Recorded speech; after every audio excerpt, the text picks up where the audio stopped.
Oh, all right. Yes. Let's get to our opening scene.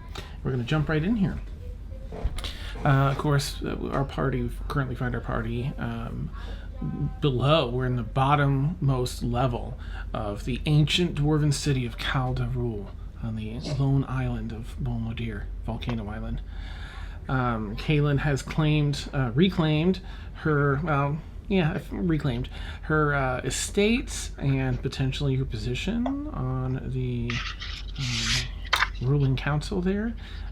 But upon inspection of her estate, she not only came across, via some fun and unicorn teleportation, Emracina, their old party mate, but a mysterious secret level basement beneath the estate. The estate being about half mile out of the city in the lowest rung, where it's on the very edge of the deep. So, here we go. Opening scene. Mysteries abound in the ancient dwarven city of Caelynn. The solitude of a long-deserted estate just outside the city's lowest floor is disturbed. Long avoided, there on the edge of the deep. A hidden, seemingly inaccessible basement below has been uncovered. Being relatively small in stature as a deep gnome, Mort slides his head into the narrow opening at the base of the exterior wall to the building. The hard, cold stone chills his cheek as he presses his face through, the small loose stones along the ground poking uncomfortably at the palms of his hands as he uses them to balance. Dancing lights bob and weave through the area, bringing light to a scene that has remained in darkness for decades. 4 reinforced cells, 2 on either side of this room, are securely fastened through the walls and floors. The rusted shackles on the walls and floor imply that these cells were intended to hold humanoids. Mort pulls his head back through the small hole in the ground to report his findings. Off in the distance, on the main road to the city, a female deep gnome catches his attention. So familiar. He must know her from somewhere. Let us journey now, well below the surface, miles beneath the stone of the mountain, and together we now join our heroes as they face a new set of challenges tonight on Stormfall. Take it away. All right. And coffee, go. I was going to say, seeing the figure, I'll jump right into the hole. No. Nice. What was that? No.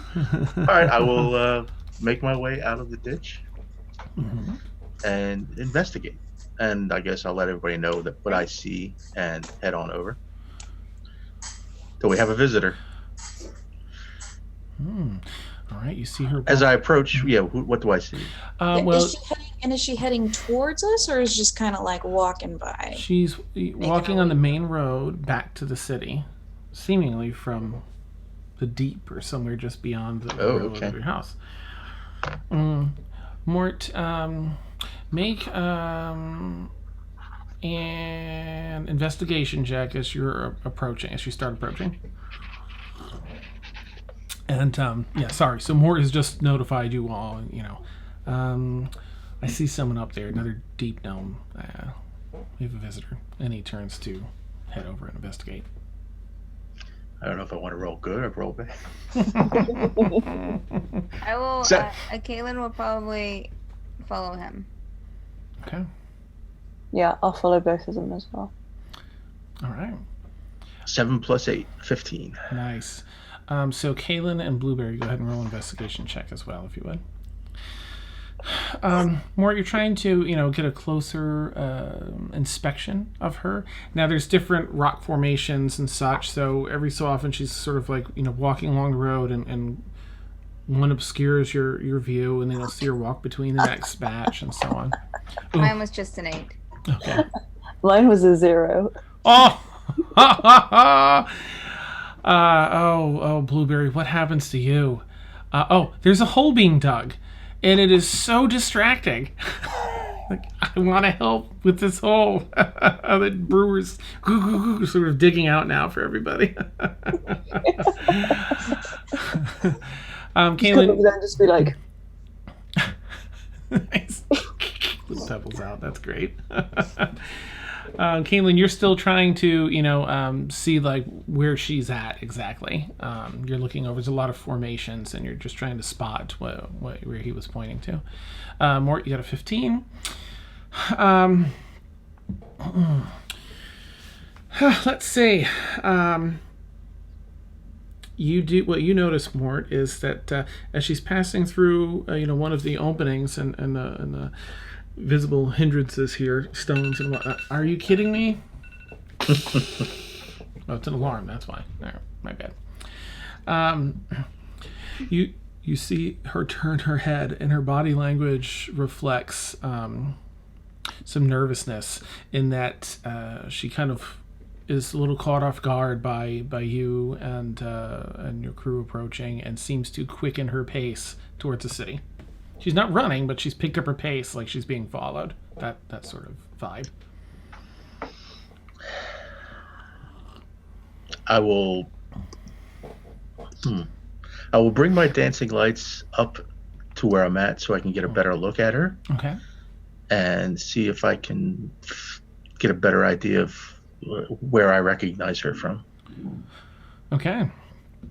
You bring your dancing lights up ahead that illuminates, in that 10 or 20 foot radius along the ground, that perfect circle of bright light, and then dim light beyond that. And they bob and weave and dance on the different stones as they pass by over to where she is at.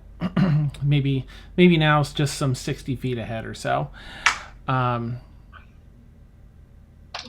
And she walks behind a large rock formation, the base of one, and doesn't continue out the other side. She's out of your line of sight. She Scooby-Dooed it. Yeah, she's...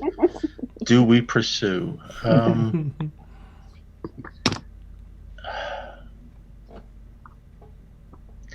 Yeah, I mentioned I'll if Caelynn came with me, and I think and Blueberry wanted to come with me, right? I'm right behind you.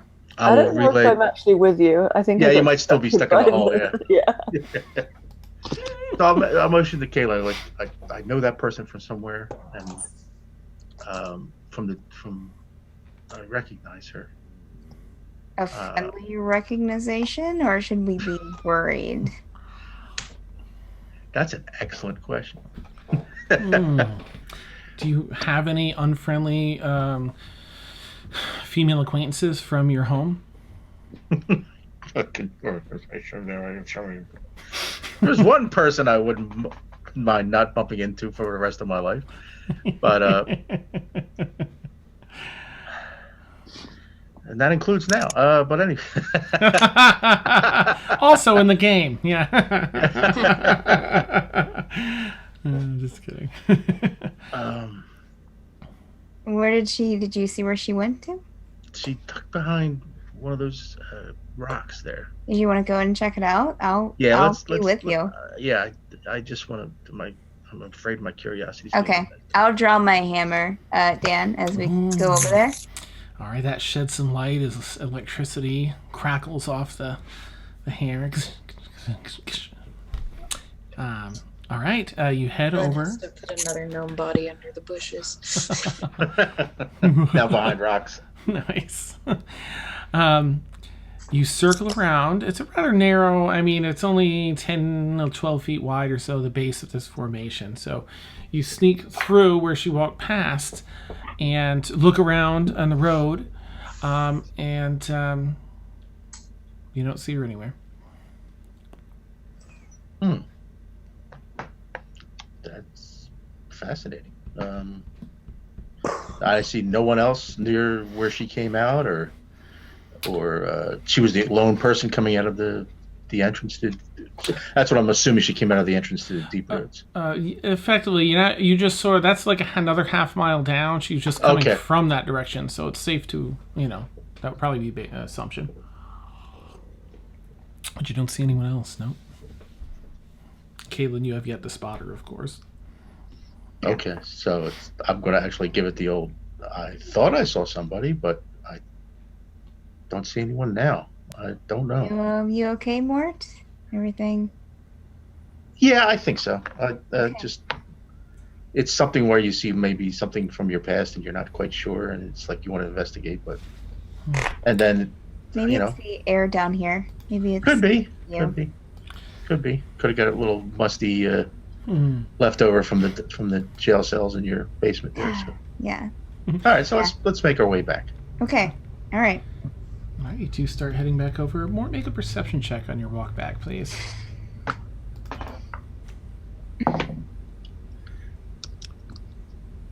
13 and 1, 14. Okay. Of course, I can't find the note, but you smell. There's a scent that just briefly wafts by. It's that of a perfume of exactly the person you were talking about. You're reading my mind. That's not fair. And it passes. It's back to the musty case now, but it's makes you question again. Oh boy. All right, I'll take like a half-step pause, but I'll keep going. Okay. You two return, and Blueberry and Brewer have been at this hole. You know, it's cleared out big enough for a medium-sized creature to, you know, not comfortably slide through, but get in without getting stuck. Okay, as we get back, I'll be like, well, okay, back to it. I thought I saw someone coming up the road, and I thought I recognized her, but... I'll try to keep an eye out for her. It's not going to help that she'll say that. She's not really going to do that. She's going to like start thinking that Mort's losing a gear. That's awesome. So I'll go back to the hole, I guess. If okay. That's, yeah. All right, let me see here. Is it large enough for my size to fit down yet, yes. Dan? Mm-hmm. Mm-hmm. Even with your armor and such, you'd be able to slide. Did you want me to drop down there, Mort? You want to take a... Yeah, let's... I'm trying to figure out the logistics. I guess if you and I and maybe Blueberry, that should be enough to deal with whatever we might. Can send down my lights with you. Sure, I appreciate it. I have no real desire to go into a bunch of jail cells, but if you need some help. Well, hopefully we're just going to find a way into the keep. Okay. I'm sure it's nothing. I'm sure it's fine. Yeah. Aaron, when Galthor and I can stay with you. Okay. We'll stay out here, but I'll send my dancing lights in with them. Thank you, Aaron. All right, I'll drop down. Yep, we'll scuttle on in. All right. So I have no, Mort sliding in with Caelynn and Blueberry behind. And we just fix this for our viewers. Oh, no, it's actually pretty good. Pretty on point. Okay. All right. And this is what you see. There are the 4 cages that are roughly this, large enough for... They're a little larger than this map would allow. But I just had to put them in there manually. But a little larger large enough for a human to sit down in and have a little bit of leg space, or stand up in and have a little bit of head space. The hallway stretches out before you 5, 10, 15, 20, 25 feet until there's a wall at the very end that turns both left and right with doors, doors on left and right. And behind you, it also, oh my gosh, I just sneezed, also opens up. 5, 10, 15, 20, yada, yada, yada.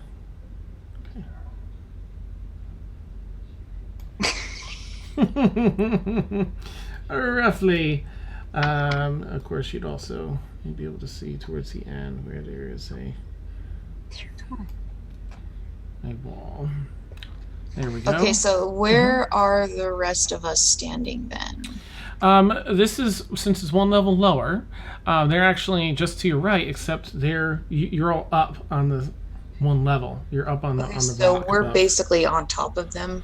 You would be like 10 feet to the right of them, but up to about 10 All right, so 12 feet. so as we well. sort of dropped in through a window Yeah. above where we were. Mm-hmm. Yeah.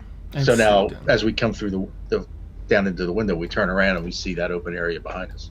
Through the window. Through the wall. Nice. Excellent. All right, I think I will turn and yell up at the window that this area opens up behind us, under, I guess, the grounds. That would be not even under the building. That would be under the grounds. Correct. To the east, about 60 feet, is a hallway that continues on. So all of these cages are empty, correct? Yes. Dan? What is this is this anything specific at the end of this hallway? Is there anything over here? Or is that just An a torch ever-burning or something? torch An ever-burning springs to torch? life as you Oh. drop down here. And softly illuminates this area, highlighting the door to the left and the right. Oh, there's a door to the left and the right. It's top and bottom they- on the map, but you are left and right as you're looking at it. Do I... Oh, go ahead. No, I was just going to ask if the doors are open. They are currently closed. Okay. Do I feel any arcana down here, Dan? You can do an Arcana check, yeah. Well, hopefully this is not how the night's going to go. That's a 9 total. Just a little bit from the torch. Okay. All right, I guess, can I do one as well, since I have Sure. a great sense of arcana? Absolutely. 4 and 8, 12. Okay. You also detect. Let's see. The torch. That's all you feel Okay, in this area. that's all I see. Okay. I might be able to see beyond the door without going through it. Oh, well. Sniffers. All right, we'll be. That's nice of you. Okay. We'll be right behind you. Go for it. The right or the left?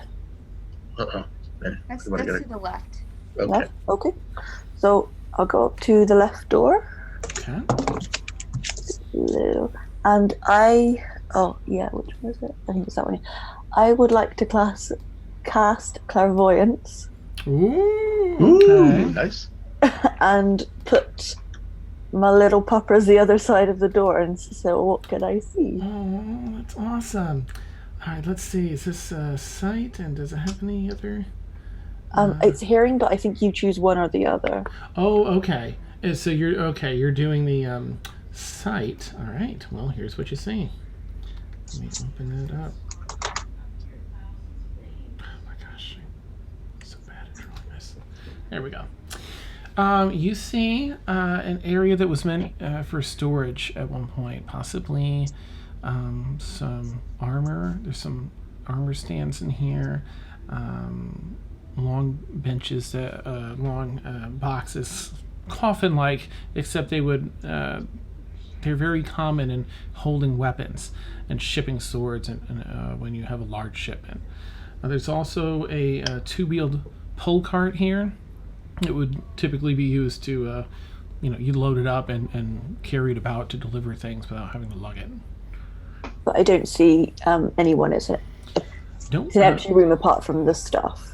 Correct. It's a single room. You don't see any other way in or out, and no people or anything aside from that. Caelynn, I think this is just a storage room, so if we could try and open the door. I will try to open the door, Dan. Okay, the door opens up, swings open. You feel a slight catch, like maybe there was a latch at one point, but rust and time have seen to its end, and the door swings open, and you see what Blueberry saw. Okay. Do I see any traps on the floor or anything? You can make Very cautious of room. That's awesome. Let's see, what can you make? You're checking for traps, so I would say investigation, so you can look around. That's a and see 12 what's fun. total. Okay. Where's a rope when you need one? Room looks safe. Okay. All right. Well, I will. What do I see in this room, Dan? What else in here? Well, Jim? you see mostly the same that Blueberry saw, but familiar to you because you looked through some of the materials upstairs is the Stormforge family crest. Worn and almost not noticeable on the very old and decaying wood of these crates. Oh. Are the crates, like, closed? Are they open, or? There's probably none of them are. You can see into most of them where the wood is either planks have rotted or fallen off or been eaten. I wouldn't say any of them are closed per se. What is inside of them? Just the empty spacing for swords and other weapons to sit in there. Okay. Makes sense. Oh. Dan, Yes. where we dug the hole to get in, did it look like someone had intentionally covered that up? Or is it just filled with, like, dust and debris from years of no one being there? Make an intelligence check to see what you can decipher from that. Can you just like mark a square on the map where the hole is, please? Yes. I'm just having a rough time picturing it because brains. No problem. Hey, Dan. Mm-hmm. I sent you a message over Facebook. Oh, okay. I'll take a peek. Also, my 4 globes are down there with them, lighting up the area. And since I'm pretty sure it's still the same day since we went to that restaurant, I am glowing because I have 5 rooms of light. Right. Okay. That's awesome. Blueberry is so smart. A soft glow. Never a doubt. Never nice, a doubt. Blueberry. All right, this looks like something unintended. This is nature. It was likely filled in before. Probably some water. Something got in here and started working at this particular area until it started to break free. Cool. All right. Blueberry knows how to dig holes. Yeah, she knows about holes. Yeah. Trying All to right. shade in this hole for you. I will head back out then. Okay. So we came in from above, Sam. Okay. Mhm. Thank you. No problem. All right. So you're faced, facing another door, also closed. Is it? Can I? I mean, does it seem like it's going to open? Can I try to open it just a little bit?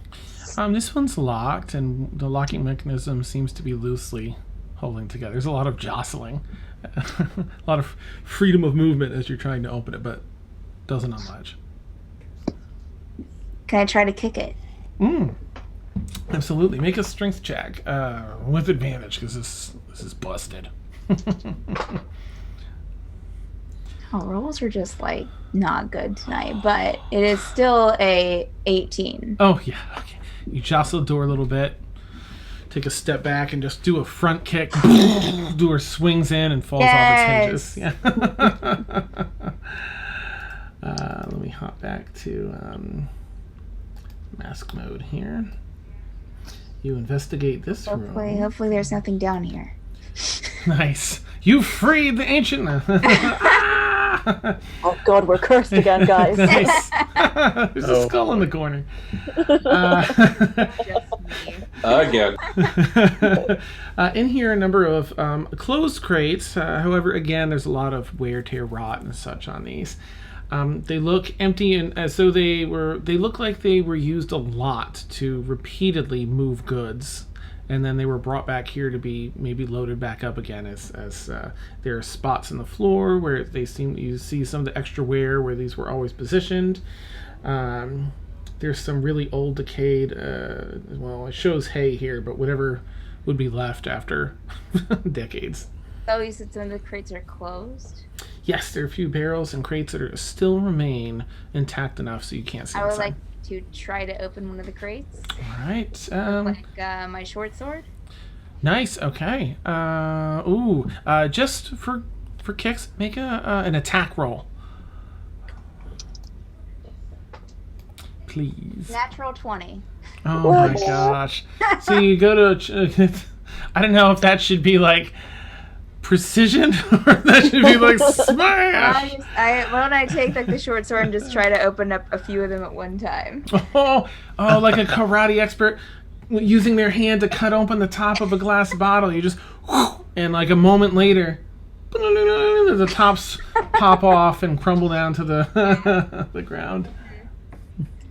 No, that actually worked. Okay. What do we find inside the crate? Inside you find there's a number of craftsman tools in here. Again, a lot of them been kind of lost to time, a lot of rust and such. Let me see what might be in here in this room that might have lasted. Let's check here. I don't think there's going to be much in this particular room. Nope. Essentially that, again, though, you do see on a number of these crates, worn and faded to time, family crest. Okay. Well, these two rooms were a little uninteresting. Thank you, Blueberry, for looking through the one. Appreciate Okay. it. Did a good job. I will give Blueberry sausage as I pass. Nice. How does Blueberry not weigh like 300 pounds? Gets a lot of exercise. He has a high metabolism. How does Yes. that way? And tiny little legs, so it takes Yeah. a lot. Exactly. Yeah, Walk a around. lot So of Blueberry's effort. taking like 6 times as many steps as the rest Yeah. of them. It's like a swan underneath the water. It's just like, Nice. We need a Stormfall Stats website with just how many sausages we fed Blueberry pancakes over Oh, time. no kidding, right? And just on screen. you're just all enablers to his addiction. All right. Excellent. Well, there's not really anything over here. Should we venture into that area over there? All right. As you walk past or beneath the hull, Brewer calls down, "Do you need assistance?"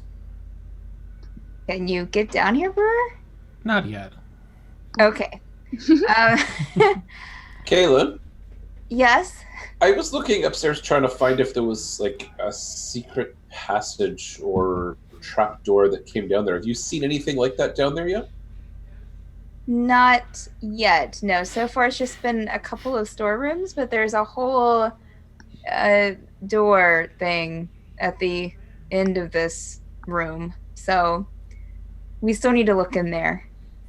Okay, keep your eye out, please. I'd be curious. Okay. We'll do. All right. I might actually, hearing Caelynn say that, I might yell up to Erwin. Do you have anything like detect creatures or detect? Does that work like a bubble, or does that work just line of sight, or? I have a different thing. If I can look it up because I haven't used this recently. I can reveal hidden glyphs and enchantments. But like finding Being, yeah. Okay. yeah, most of my spells don't do that. Okay. Because I just described it, there's a huge room, 20 feet, and it's really large, to the other side of the window. So if you turn your back to the window, it's all under that area wherever you're looking. You want me to come down and see if there's any magical stuff around? Nah, not yet, but keep an ear to the window in case things go south. We'll make Okay. sure to yell out. All right, scream very loud. I'm not going to go near these cells. I completely understand. All right. Caelynn's already stepping forward towards the room. Excellent. Blueberry's following. Okay, nice. All right. As you get a good view of this room as you step through. Let's just do something like. Oops. No, I need to open it up more. It's an easier way to do this. Dan, I'll send my globes to follow Caelynn. Ooh. Oh, stairs. Oh boy. Your parents had a speakeasy. I'm thinking something worse. It really does have that vibe. There's a bar off to the right, some worn out kegs, some tables on a raised platform. An area in the middle that looks like has these two stone benches in the corners with some old pottery on either side. I know exactly what this is. What is some of the others? What is the? There it looks like there's lines around that in the center. Is that just part of the grid, or it looks like there's like a square? Yeah, that drops down about half a foot. That square. And it has those stone triangles in the corners, like seats almost, with some loose pottery up in the outer part of this square. Just outside of that is just more regular stone, and then it's almost like a bleacher setting with two different heights of stone that sort of wrap around that. And then of course there's this raised section. It's about 10 feet up, not 10 feet up in the air. The raised section goes up a few feet and is a little higher than the rest of the ground, where the bar is and the tables, and that wraps all the way around. Underneath that, you can duck and continue to the right, or to the east rather, to continue down a hallway. Let me just open a little more of this so you can see what I'm talking about. To your immediate left is a hallway that runs up, and you can see down that a little ways. Morty, are you seeing this? Yeah, and I The other direction. here's the vibe I'm getting. Dan, correct me if I am wrong, but I'm pretty sure I'm seeing this right. Those are 4 posts, right, in the middle of the room, and ropes in between the posts. It's like a perimeter to where the ground drops down like half a foot. But yeah, there's posts in the 4 corners, like something. It looks to me, Caelynn, that this is a fighting ring, and with observations and people to watch the fights. It looks like that. With the corners, with the benches for the fighters to sit in between rounds. Go immediately up to this like bar area and see if there's any like drink up here that's like still good. Sure. There are the casks here have been sealed with something where they're not a drop has been lost. There's some stuff in the end of the tap that you can, like spider web stuff you can kind of clear out. You pour it for a minute to flush that free. But there's ale that's coming out, and it's aged well. Oh, nice. 2 giant kegs of it, and then 4 kegs of a different type of ale, smaller kegs. I will dump out whatever's in my alchemist jug and fill the alchemist jug with this ale. Okay. Neat.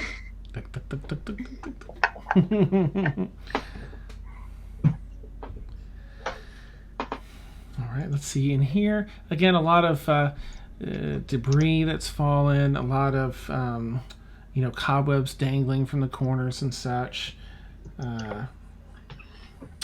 Furniture relatively intact. The bar is kind of worn out. The kegs having been sealed with some special type of wax or something.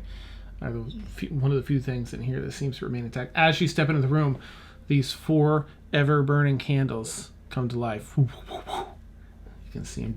You can see them dotting the room. Those are really weird. Sorry. Can I go up here? To the left. Absolutely. So, you see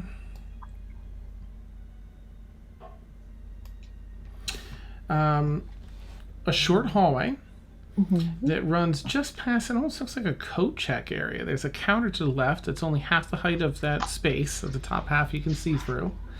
In the back, there's a weapon rack with some old rusty swords. A couple of helms hung up, and some storage pots in the back, a couple of bins, and a small stationary candle sitting down, has a base to it, sitting on the counter that springs to life with an ever-burning flame as you approach. The hallway runs a suspicious, 2 feet beyond the coat check instead of just ending at the end there. Can I go and have a check where it ends and see if I can like smell anything or see anything? Yeah, do I guess an investigation check if you're kind of looking to see. Okie dokie. Investigation. Where are you? 14. Okay. Let me just roll something to see. Yes. Okay. There is a border. It's a square. A number of squares, one over the other, of some rough old type of hardwood. And each one has sort of an inlay in the section. There's an outer perimeter of like a molding around it, and then a little crown molding instead of that, and then the middle is like a further depression. As you sort of scratch, at some of these, the very bottom one that's about 3 feet tall, 5 feet wide, 5 feet wide, maybe, 3.5 feet tall. That one seems to make a different sound, almost hollow. Oh, okay. Caelynn! Really quick, Dan, is there any, going off of Mort's thing, is there any, do I see any dried blood on the floor in the middle of this ring? Ooh, any dried blood? Ooh, let's see, it's been a hot minute. Make an investigation check to see if you spot any. 14 total.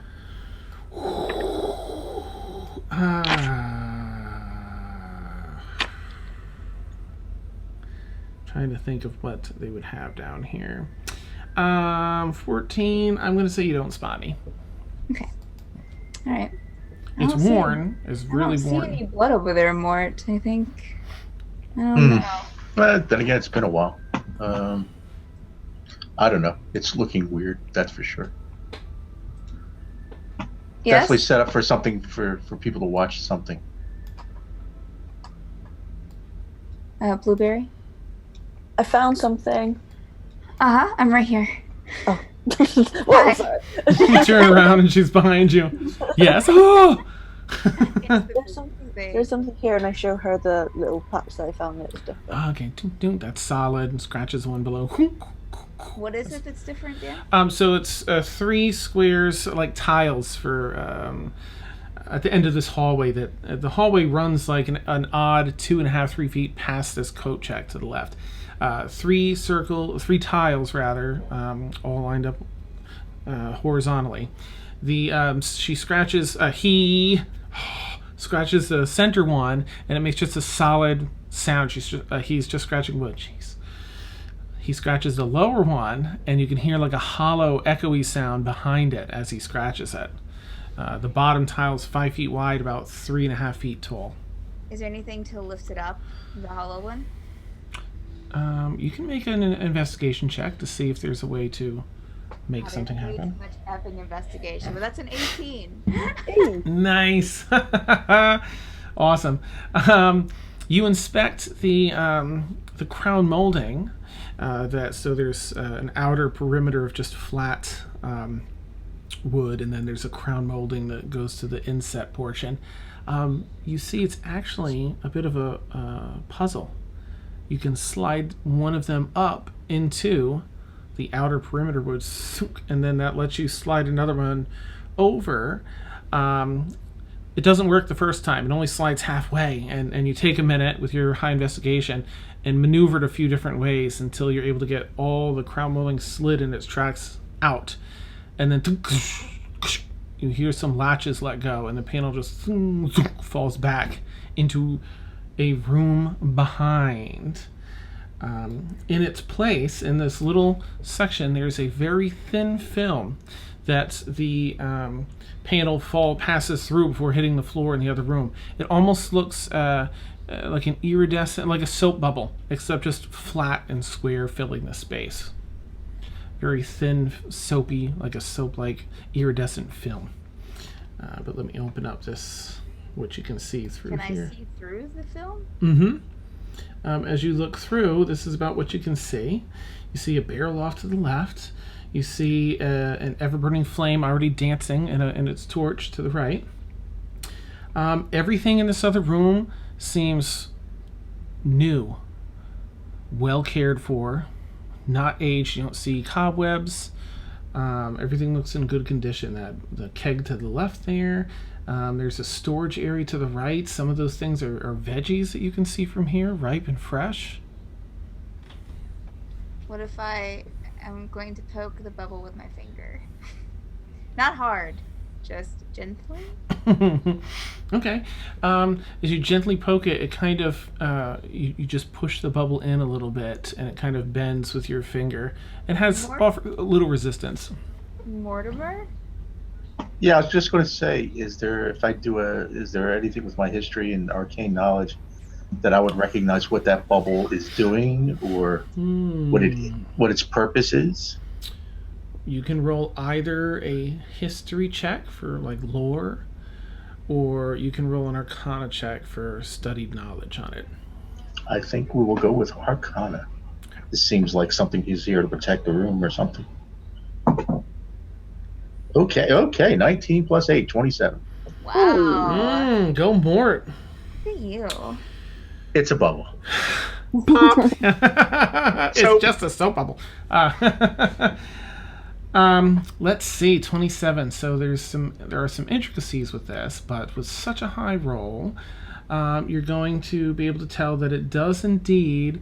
While you can't, it would take a fair bit of investigation beyond that, time-wise, to assess the exact nature of this. It is intended to somehow protect and keep fresh this other area from the arcane weavings that you can see within it. You know that you could likely pass through it without any harm as well. It's not intended to harm, just to keep this other area fresh and safe and exempt from. It's almost like someone vacuum sealed that room. Mm-hmm. It's like it's saving it from the aging effects of Saran wrap. Yeah. Nice. Yeah, it's been saran wrap. If we step real close, can we see the rest of the room, or without penetrating the bubble? I mean, if you really press your face over, you can probably see maybe a little bit more here. As best we can tell, it looks like storage, more storage. Storage. Right? You do see a soft light from the west of the room. Ooh, I wonder. I say to Caelynn, I think there's a way I can get in there without going through the bubble. How? Misty Step. Ooh. What do you think? All right, shoot, let's go for it. I will cast Misty Step. Let me mark that off. And Misty Step into the middle of the room. Okay. Mort, you stand up, sort of, dust off your clothes and fix your vest or your shirt, and just start walking, taking a step towards the bubble, and you Misty Step, and in a quick poof of smoke, you disapparate, and just before you apparate in the room, you feel a quick, like a pop to your ears, and almost like a quick film on your person, and you pop into the room. You look back and you can see the others through the bubble. Okay. And now that you're in this room, you can see. I was going to say a really important question. Can I breathe? Yes, everything seems. In fact, the air is fresh here. It's ventilated. The fruit and vegetables here have a delicious smell to them. And you see a stairwell off to the west leading up with a soft light coming from up above. I will report this immediately back, that this is what I see. And that the bubble seems to be still intact. Mm-hmm. Caelynn and Blueberry, you see Mort walk over, and you hear him. You see his mouth moving, but you can't hear him. Oh. What was that, Mort? I can't.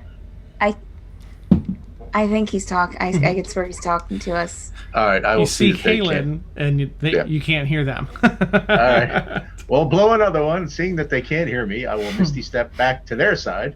Oh, Okay. what? Hi. What did you? Actually, as you misty step back, you feel that same snap of bubble, except it doesn't, no ear pop, and you apparate just within the room. Just still. behind them, yeah. You're in the No, I room. can't get still. out? Yeah.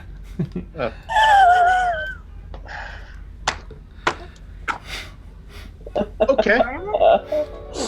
We're going to spoil a lot of food here.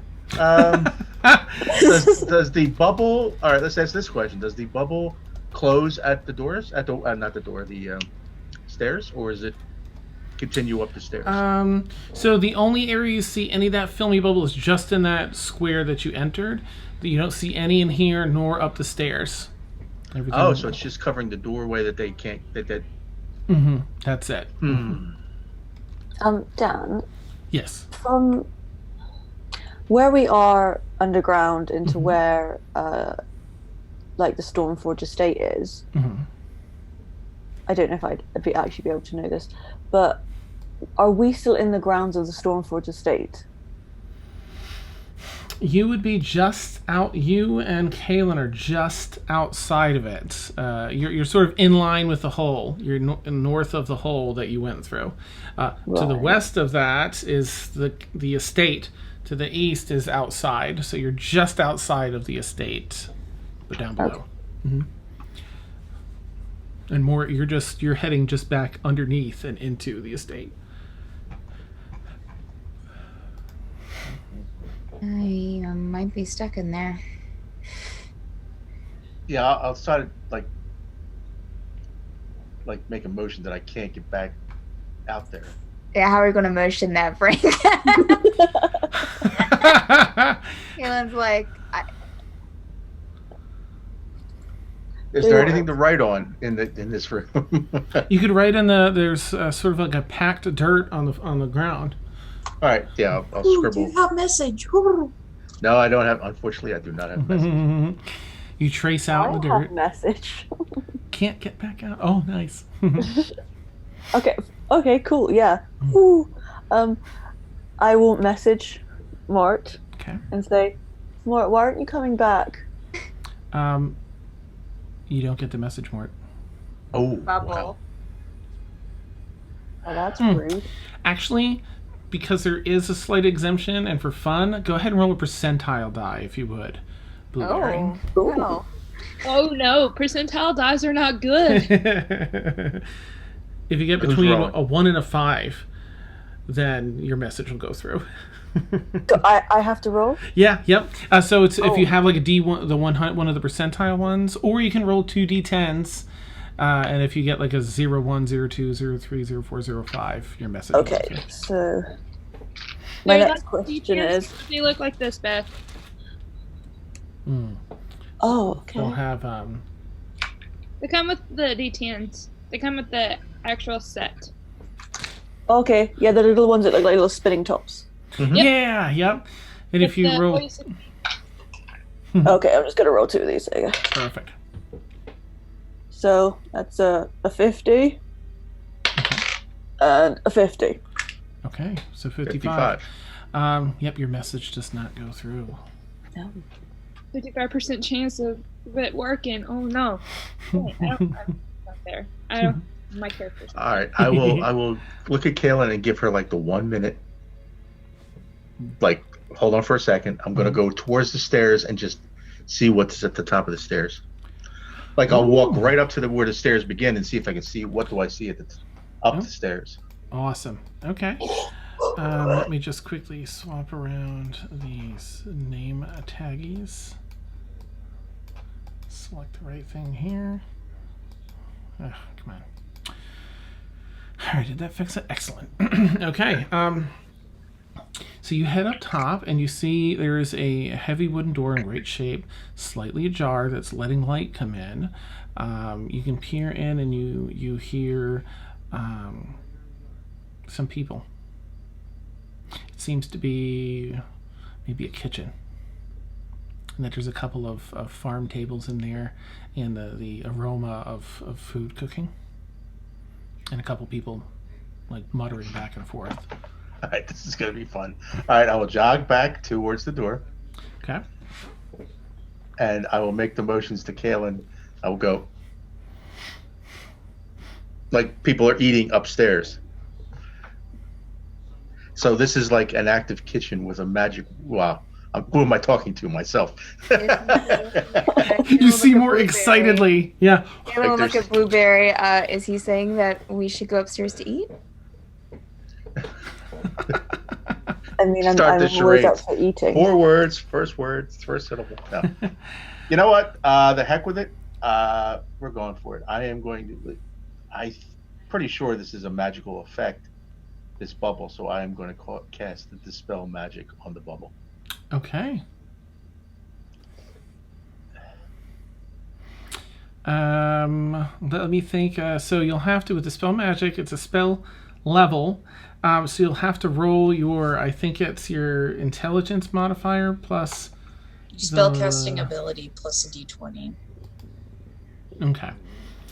So roll. Hang on a sec, because then what do I need to do? So that's intelligence, which is +4. Dispel magic. Okay. DC equals 10 plus the spell's level. Okay, and so you roll your that, and we'll see if you cancel it. But if I know anything about Mord, I'll probably cancel it. Natural 20. Wow. My goodness. I need to quickly look at something, so what I'll do is... I broke it. No, this is amazing, and I'm just so... I have no idea where it's going to go from here, but we're going to go with it. Yes, and... The estate collapses. Into a vacuum. So while you're doing that, Mort, Brewer upstairs has really opened up this hole to a good, 5x5 section now that drops straight down, no longer just into the area with the cages, but also into that larger room with the bar in it. And he just kind of looks at the rest of you, just so I don't, in case any of you wanted to jump in, not that you have to.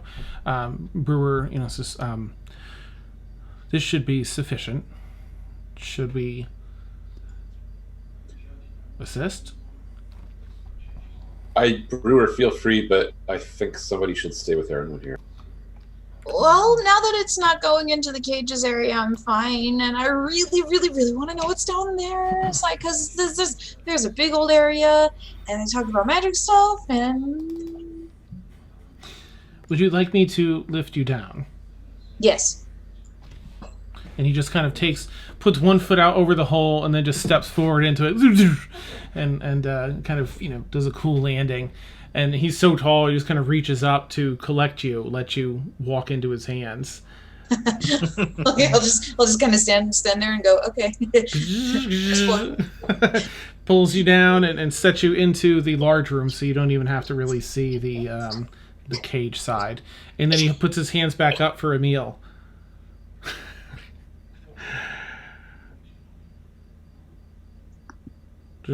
I'll pass, Brewer. Thank you. I can walk down the wall if I need to. Understood. That's so cool. What about Galithor? Oh, yeah, Galithor. Because I think I saw it in chat being hilarious. What do you think Galithor would do? Is Galithor going to jump down? And if so, does he want Brewer to lift him down? I'm going to gesture for him to come.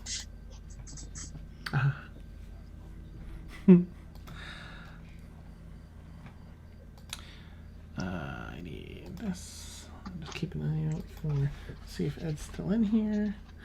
If not, I'm gonna. Oh, yeah, there he is. I'll just jump down. He just jumps down past Brewer. Also does a cool landing and catches up to Aaron. Brewer's like, Go off. and starts to backs out so Emil can do his thing, and then he'll follow up the rear. Before I go down, I'm gonna set up an alarm spell here, just in case. Okay. So, Dan, in this Yes. big room where the fight ring is and the fight club happens, Mm-hmm. Rule number 1. is that on the right side of it, the east side? Is that another hallway going down? Yes. Let me Yeah. back out so viewers can see. Yes, two. So I'm going to move you all down in here. That's what I should do next. Let's see. Aaron, you've hopped down. Hang on, let me. You've hopped down. You're over here. Galathor is down here with you. I really need to come up with a proper token. Yikes, sorry. Yeah. Emil and Brewer's there. I don't have his token on the handy, so I will find that. Oh, okay. Emil's heading the other direction. So yes, if you were to look to the east, Aaron, when that is in fact another hallway that continues on. Okay, I'll walk around the ring and then kind of come over here and look. I'm still glowing. Neat. And I think it's 5 foot and 5 foot radius. Okay. It is yeah, 5 foot bright, 5 foot dim. For which thing is this? The Oh, this is just I'm glowing because I have 5 active rings. Ah, okay. Yes, it Like illuminates. I have the dark vision and everything, but I'm also just lighting up. Nice. Lighting There's up, this up. like a whitish blue color that pours off of your runes. It's very different than most other light. Very unique spectrum. And as you're approaching, it shines ahead of you. And you see 3 doors here. And as you approach this hallway, an ever-burning light, ever-burning fire comes forth from the torch at the very end of this hallway. There are 2 doors on your left, the north on the map, and 1 door to your right, the south. All closed. Ooh. And Galzor, let me know if you want to, do anything or check anything or so on and so forth. In the meantime, I'm just going to sort of have you move along with her for now. Together at last. Together for. All right. Mort. I think I know what I did. All right. So we'll continue a little bit here. Emil, is there anything that you want to do now that you've come down? Well, I think the alarm spell's going to take a full minute to cast, okay. so I'll let some things happen and then I'll catch up. Okay, neat. All right, you're carefully setting that up. Galathor, I'm just going to have you move in unless you, again, want anything different to happen. What do you want to do now that you're down the hallway, Aaron?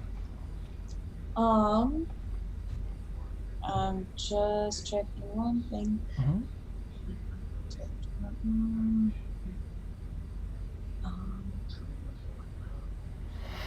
Okay.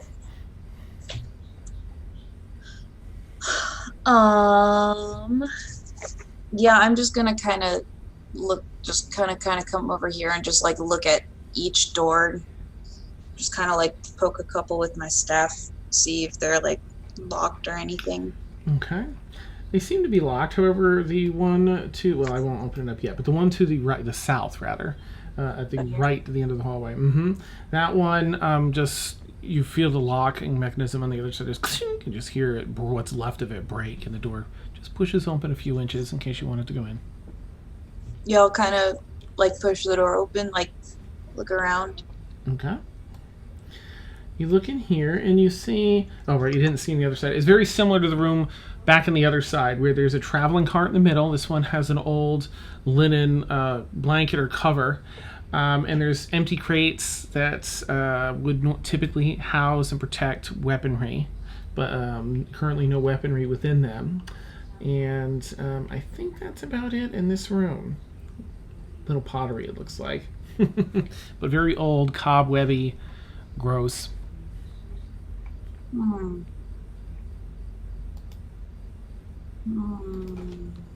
Yeah, I'll come up here and try to open this door. Okay. This one, the lock seems to be holding. But again, a lot of jostling, a lot of freedom of movement, so it's old and probably wouldn't take much to bust it if you wanted to. Kind of glance at Galathor and look back at the door. and look back at Galithor and look at the door. And then I shake it really hard to try to open it. Shake it. Yeah, go and do the strength check. That's hilarious. That's amazing. It's locked. It's locked. It's like more like, is he gonna be mad at me if I try to break down this door? Nice. I want to know what's inside. You know what? You can do a strength check with advantage because it's so rickety. Natural 1? I rolled a 1 and a 4. So that's a total of 5. After like 10 seconds of rigorous shaking, it does not give.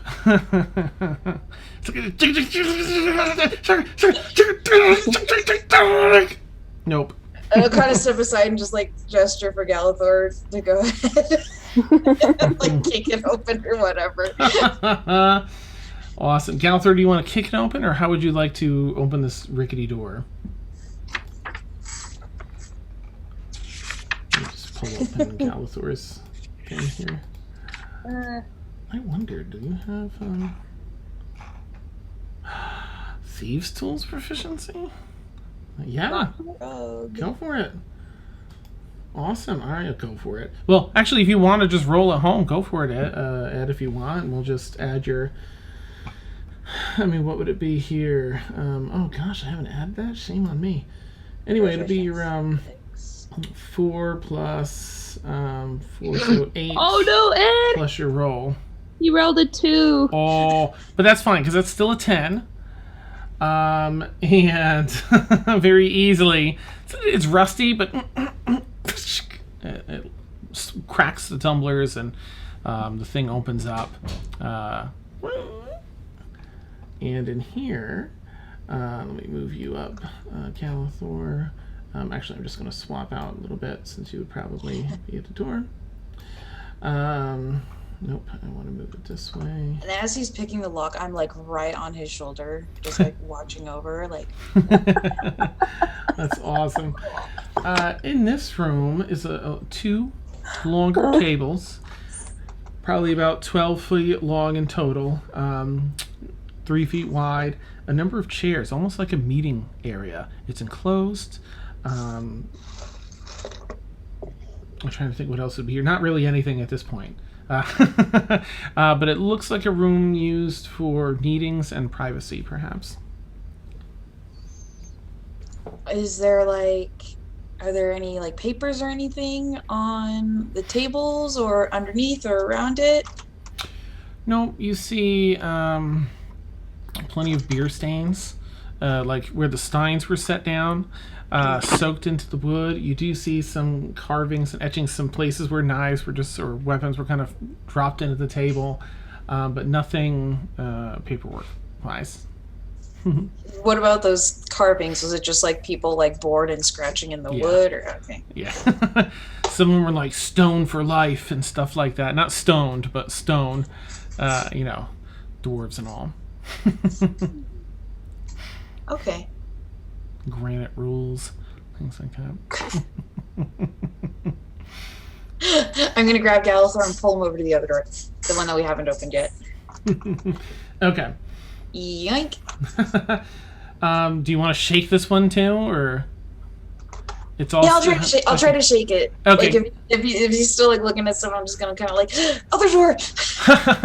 I'm just What's going inside? to have you open this one for all the amazing RP with that and effort. Shake, shake, shake. But you can do a strength check. That's advantage if you want. 15. Yeah. 15 this time. The door, the latch breaks on the other side, revealing another meeting room. Also, same setup basically. Other more scribbles and the like. You do notice that these doors, while the locks are rickety, the doors themselves, at one point these locks were fairly step above. They were a little bit better quality than your typical latch and lock, and the doors are sort of reinforced. So is it very quite possible that the doors are also soundproof? Ish, yeah. You think it may be. Mm-hmm. you wouldn't hear any whispered hushes through them for sure. It looks like there's a lot of clandestine activity in this basement. What is going on? There's also one other hallway that you would have seen from the main area there with the bar. It was up north, and that one was had a door that was closed as well. I think that's the last sound. Oh, up here? Mm-hmm.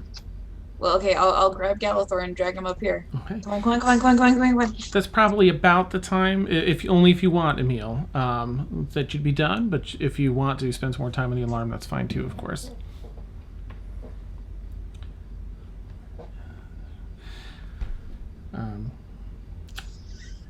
All right. I think Brewer would kind of come over and be standing with you, with Aaronwyn and Galithor. What would you like to do with this door? Don't try to open it. Okay. This one is locked and it feels secure. Shake it. Shake. Go ahead and do a strength check, but not with advantage of this one. This one still seems to be really secure. No, that's an 8. Okay. You're a little bit jostled. One of those small headaches from. Okay. I'll step aside. What? What are you doing? There's a locked door. Galithor, do you want to, or?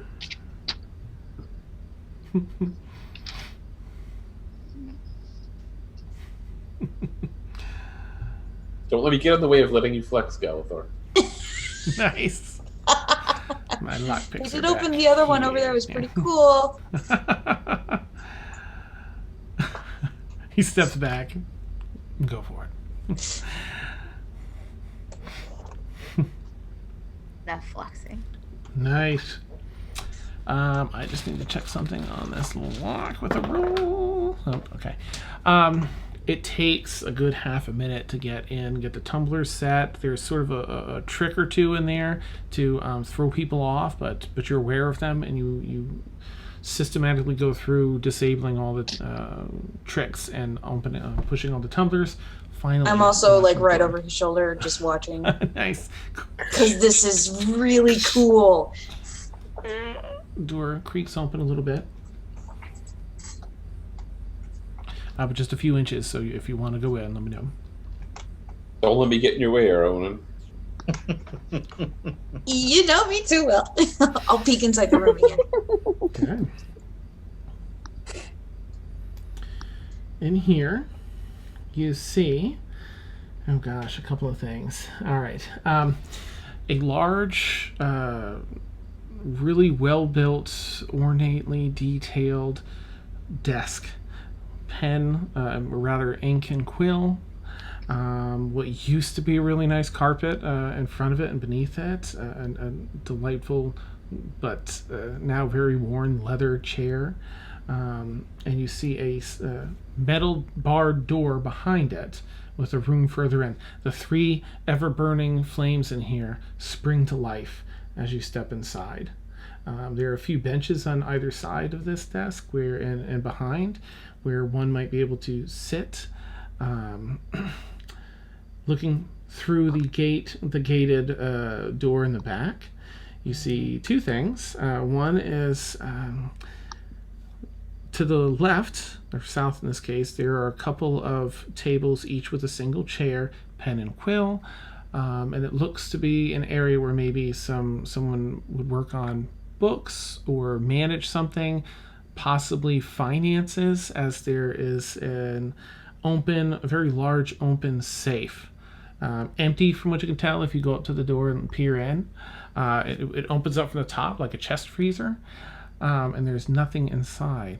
You do notice in the back right of the room, which would be the north here, there is another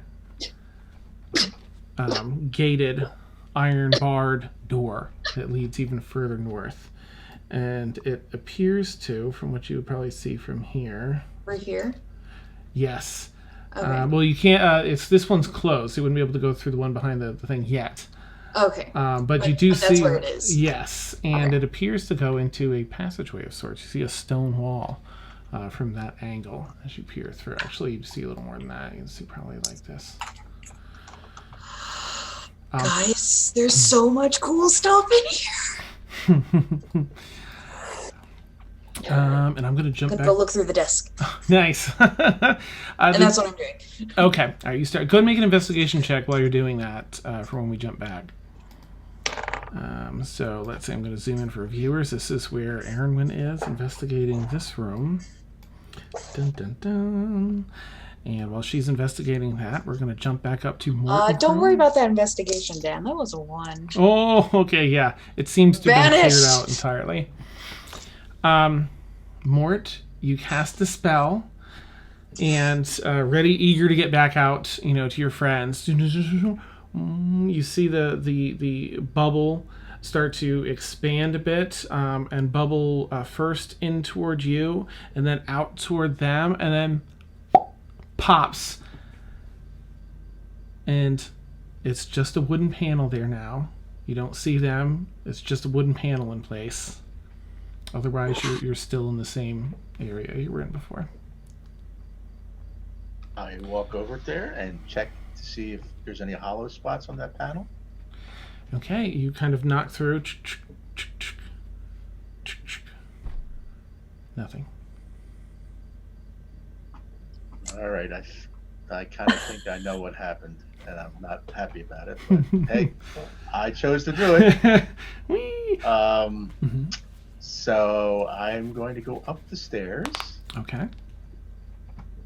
crack open the door ever so slightly, just to get a better lay of where people are in the room and what the room is. Okay. Roll a stealth check as you do that if you're trying to be Oh stealthy. yeah. Well, I'm short. Nobody should see me. Awesome. Okay. Oh boy, a interesting. 2 plus garbage. So that's 2 plus garbage. That's awesome. stealth. Hold on. A whopping 2, so a big 4. Oh, you know what? That's enough to beat one of the people that rolled a 3 and has no modifier. But just one of them. The other individual in there, as you creak open the door, they're just sitting in that line. As you kind of push past, you see a shoulder, and they're like, I think we've got some company. Who are you? What are you doing in our homestead? Ever since I figured this out, I'm going to use this line. Where am I and when am I? Doctor Who. Nice. Like I walked out of the TARDIS. Awesome. Nice. And that's where we'll take our bio break. I think that's good timing. Spot on. Yeah.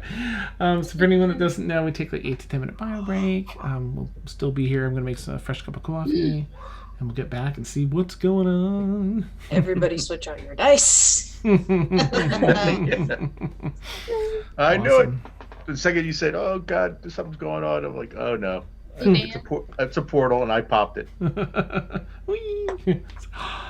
Yeah, Mariah. Sorry, what's up?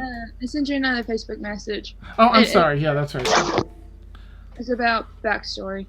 Ooh, juicy. All right, I'm gonna check that on our break. No, Facebook. No. And also, Messenger. I can't get new materials. Oh, in the library. Yeah. Click the once you open up library in the bottom left, it says modules. If you click on that, you can go in and load them, and then they'll show up in the libraries. For whatever reason, it shuts it off for new care. I don't know why. Okay, right. I need that. I need. Nope. No. Volvo's guide. We can probably do that, yes, but Okay. not inherently. There'll be something that allows her to do that, and I'll work on what that is, because there are already items that can help with that. So let me see what we can do to make that happen. Cool. Plus. Never mind. Okay. Don't spill the beans, Sienna. Awesome. All right, I'll be right back. I'm gonna make some coffee, and I'll catch you soon. Coffee. Yay!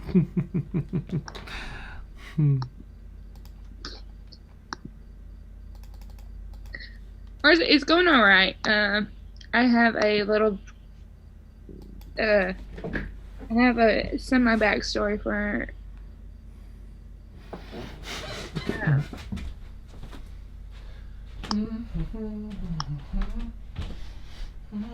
A little bit of a backstory.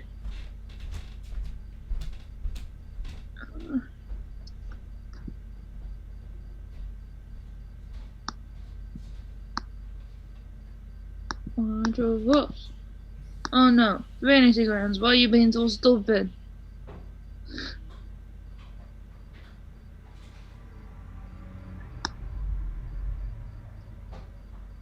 I mean, I can lift my arms. They're not that bad. What are you making? You'll see. I'm not gonna ruin the surprise.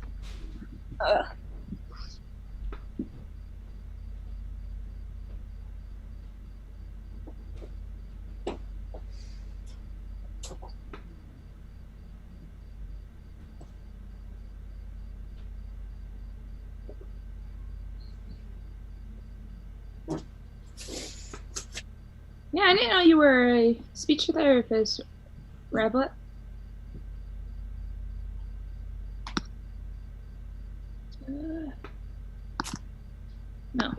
No. I mean.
Hey, Warren. Hello. So that song is in my head now. Which song? The Shake, Shake, Shake one. Oh, from Beetlejuice? From Beetlejuice, yeah. I watched that movie for the first time a couple of weeks ago. It's really good. And now I'm really into the musical.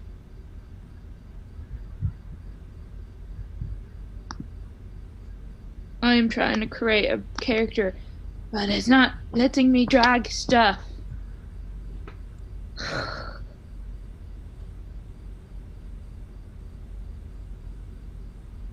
This is so frustrating.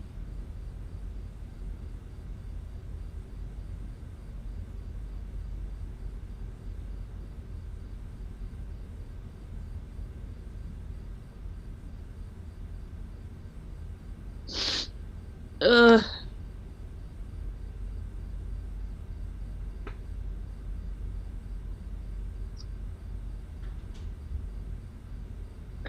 Yes, I know. It's so exciting.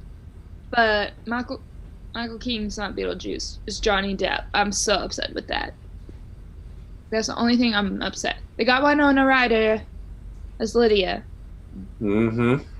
But Johnny Depp as Beetlejuice, no. I'd rather have oh my goodness. Tim Burton. There we go. I'd rather have Tim Burton cast Alex Brightman, who's Beetlejuice on Broadway, than Johnny Depp. Winona Ryder made a strong impression on teenage me when that movie came out. She was well cast for that role. She did a fantastic job, and I like her in Heathers. And of course, Stranger Things. Hello. Johnny Depp, seriously? Yeah. That's what I thought. I was just like, well, hang on. I may be wrong.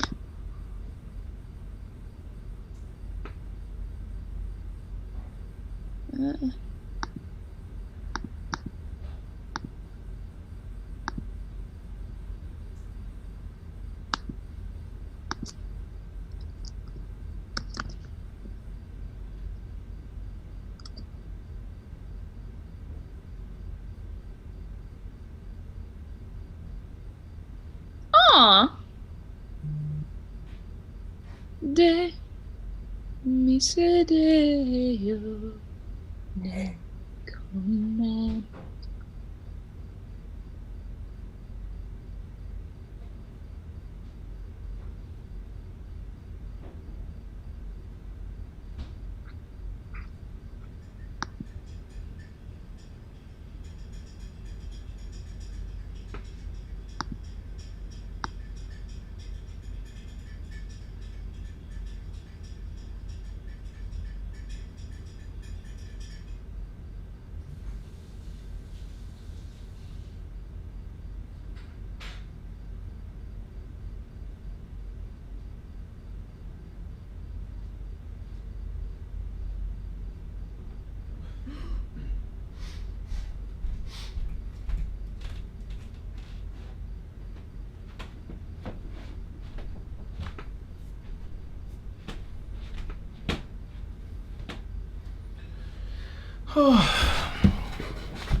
This is a shame I have to own it. Oh, I heard Beetlejuice 2 is in the works. I'm curious to see what they do. It's not let me drag, Cool. so you might have to do dragon for me. Oh, no problem. All right, do you know? Do you want to send me on Facebook your background first? Yeah. Well, it's not fleshed out a lot. Okay. Just like if you know which one, like, oh, you've already got it in there. Scratch out. Okay. And if you can send me in Messenger what your initial stats were before racial bonuses, just what you picked with the standard array or point buy for each thing. Yeah. I actually have it written down right now. Like nice. I did the point system, so. I mean, you can tell me too if that's easier. But if you'd rather have it like on the low, then you can send it through Messenger. I'm gonna send it through Messenger. Hang on. What the heck? I had my phone. Oh no, charger. Half donut. What's the word? Coffee. It just makes me think of Little Mermaid. Oh my goodness. Makes me laugh. Hamilton. Oh my gosh. Hamilton. Hamilton changed my life. That's awesome. No, like seeing the show for real. I was in the room where it happened. I was so happy. Oh, hello.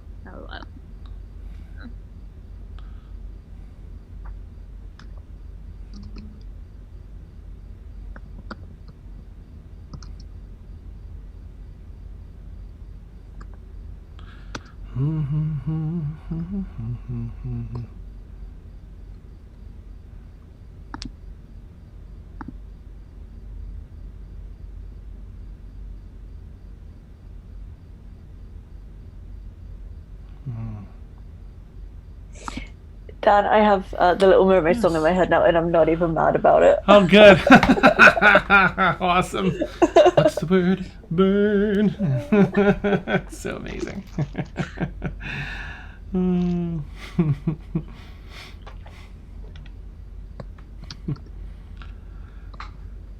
Oh, water fountains. Yeah, you're right, Ed. That's right. They don't really have those. All right. Okay, let me check your message. Alright, I'm just going to tweak it in here so I can put it together.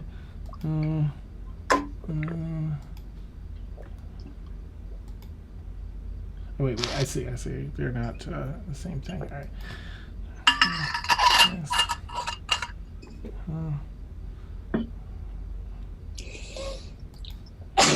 Bless you. Bless you. Bless you. Gesundheit. Oops. Okay. And then with your So you get to pick two. Can you let me know where you put your 2 points from your race? Since you can choose with those, I think. Or can't you? Let me pull it up. Well, it says ability score for your ability scores each increased by 1. Oh wow! Okay, excellent. Okay. And then for my race at level 4 is this ability score improvement, and then at level 8 was an ability score improvement. Yes. Okay, so you've got 2 of those, so that's 4 points in total. Do you want to either you can tell me or message, whichever you want. 2 to strength, which one makes 15. Okay. All right, I already did it. Oh, okay, gotcha.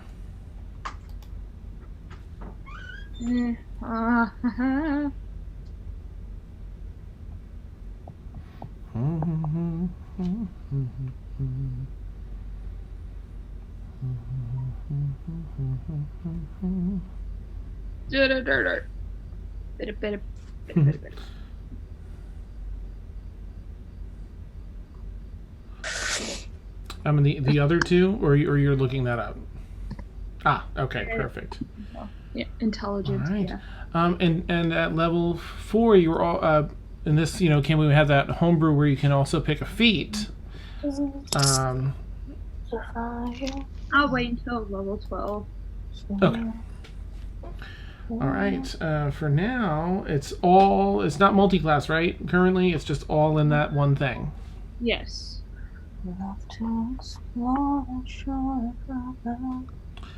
Out of the sea. I could be part of the Yay! That's so wonderful. I love it.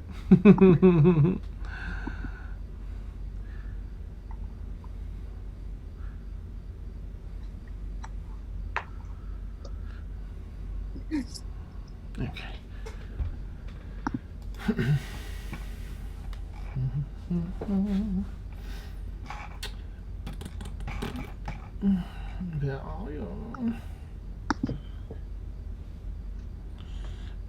Which added my background. Okay. And which book is your class out of? Is Xanathars. Okay. Thank you.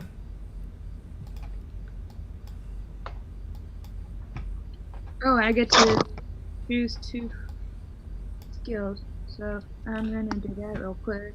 Okay. I'm gonna do 3 and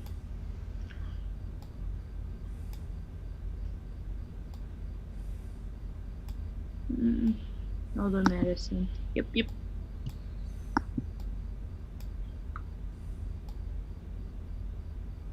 Cheetah. Horsey, why were you? All right. They're level 11 currently, I believe. Okay. Oh, if you want to roll for your hit points, just to see if it's higher than the average that it gives you, then you'll. So level 1's max. So if you want to roll, and you can do this with dice on your table, and then report them to me. So you don't have to say what how big the dice is if you don't want to reveal the class. And that. Okay. All right. Let's see. Otherwise, it's so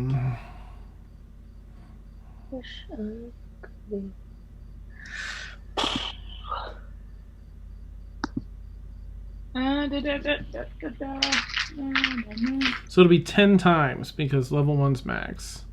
Okay. So, that'd be 10d8.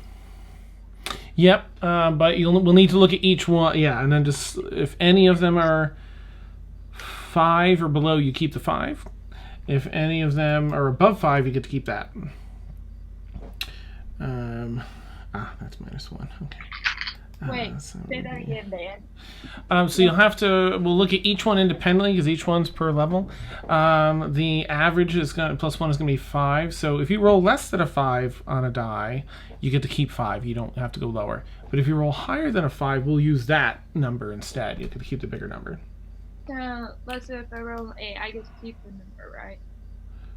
What's that? If you roll higher than the average, you get to keep it. Mm-hmm.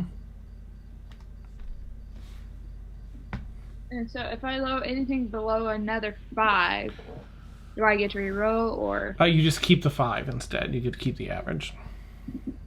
Cool.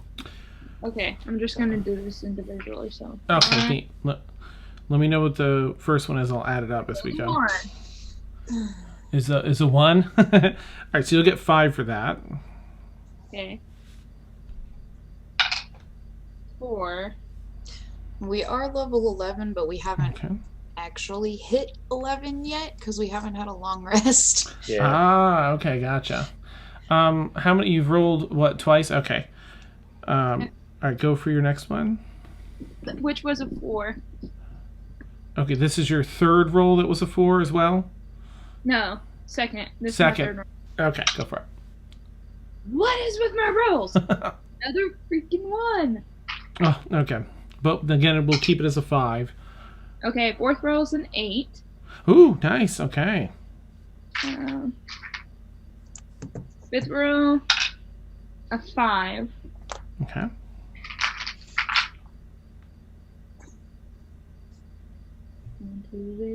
Sixth roll, 4. Okay. What did I say? That was a 4. That was a 6 roll. You're on the 7th roll now. Okay. A 3. Okay. 8. Ooh, nice. 2. What is with my rolls? This Okay. is what, okay, I think my dice are mad at me. One more to go. This will be the 10th. Wait, 1, 2, 3, 4, 5, 6, 7, 8. This is 9. I thought number 8 was... Oh, I see. You were saying 8, the number. Okay, gotcha. Okay, my bad. Yeah. All right, go for it. I'll send you a picture. So. No. You're fine. I thought the roll was 8. Hoo. So 1, 2, 3, 4, 5, 6, 7, 8, 9. Okay, 9th one is... How much is the 9th one? 2. Okay, so we'll do the 5, and the 10th will be the last.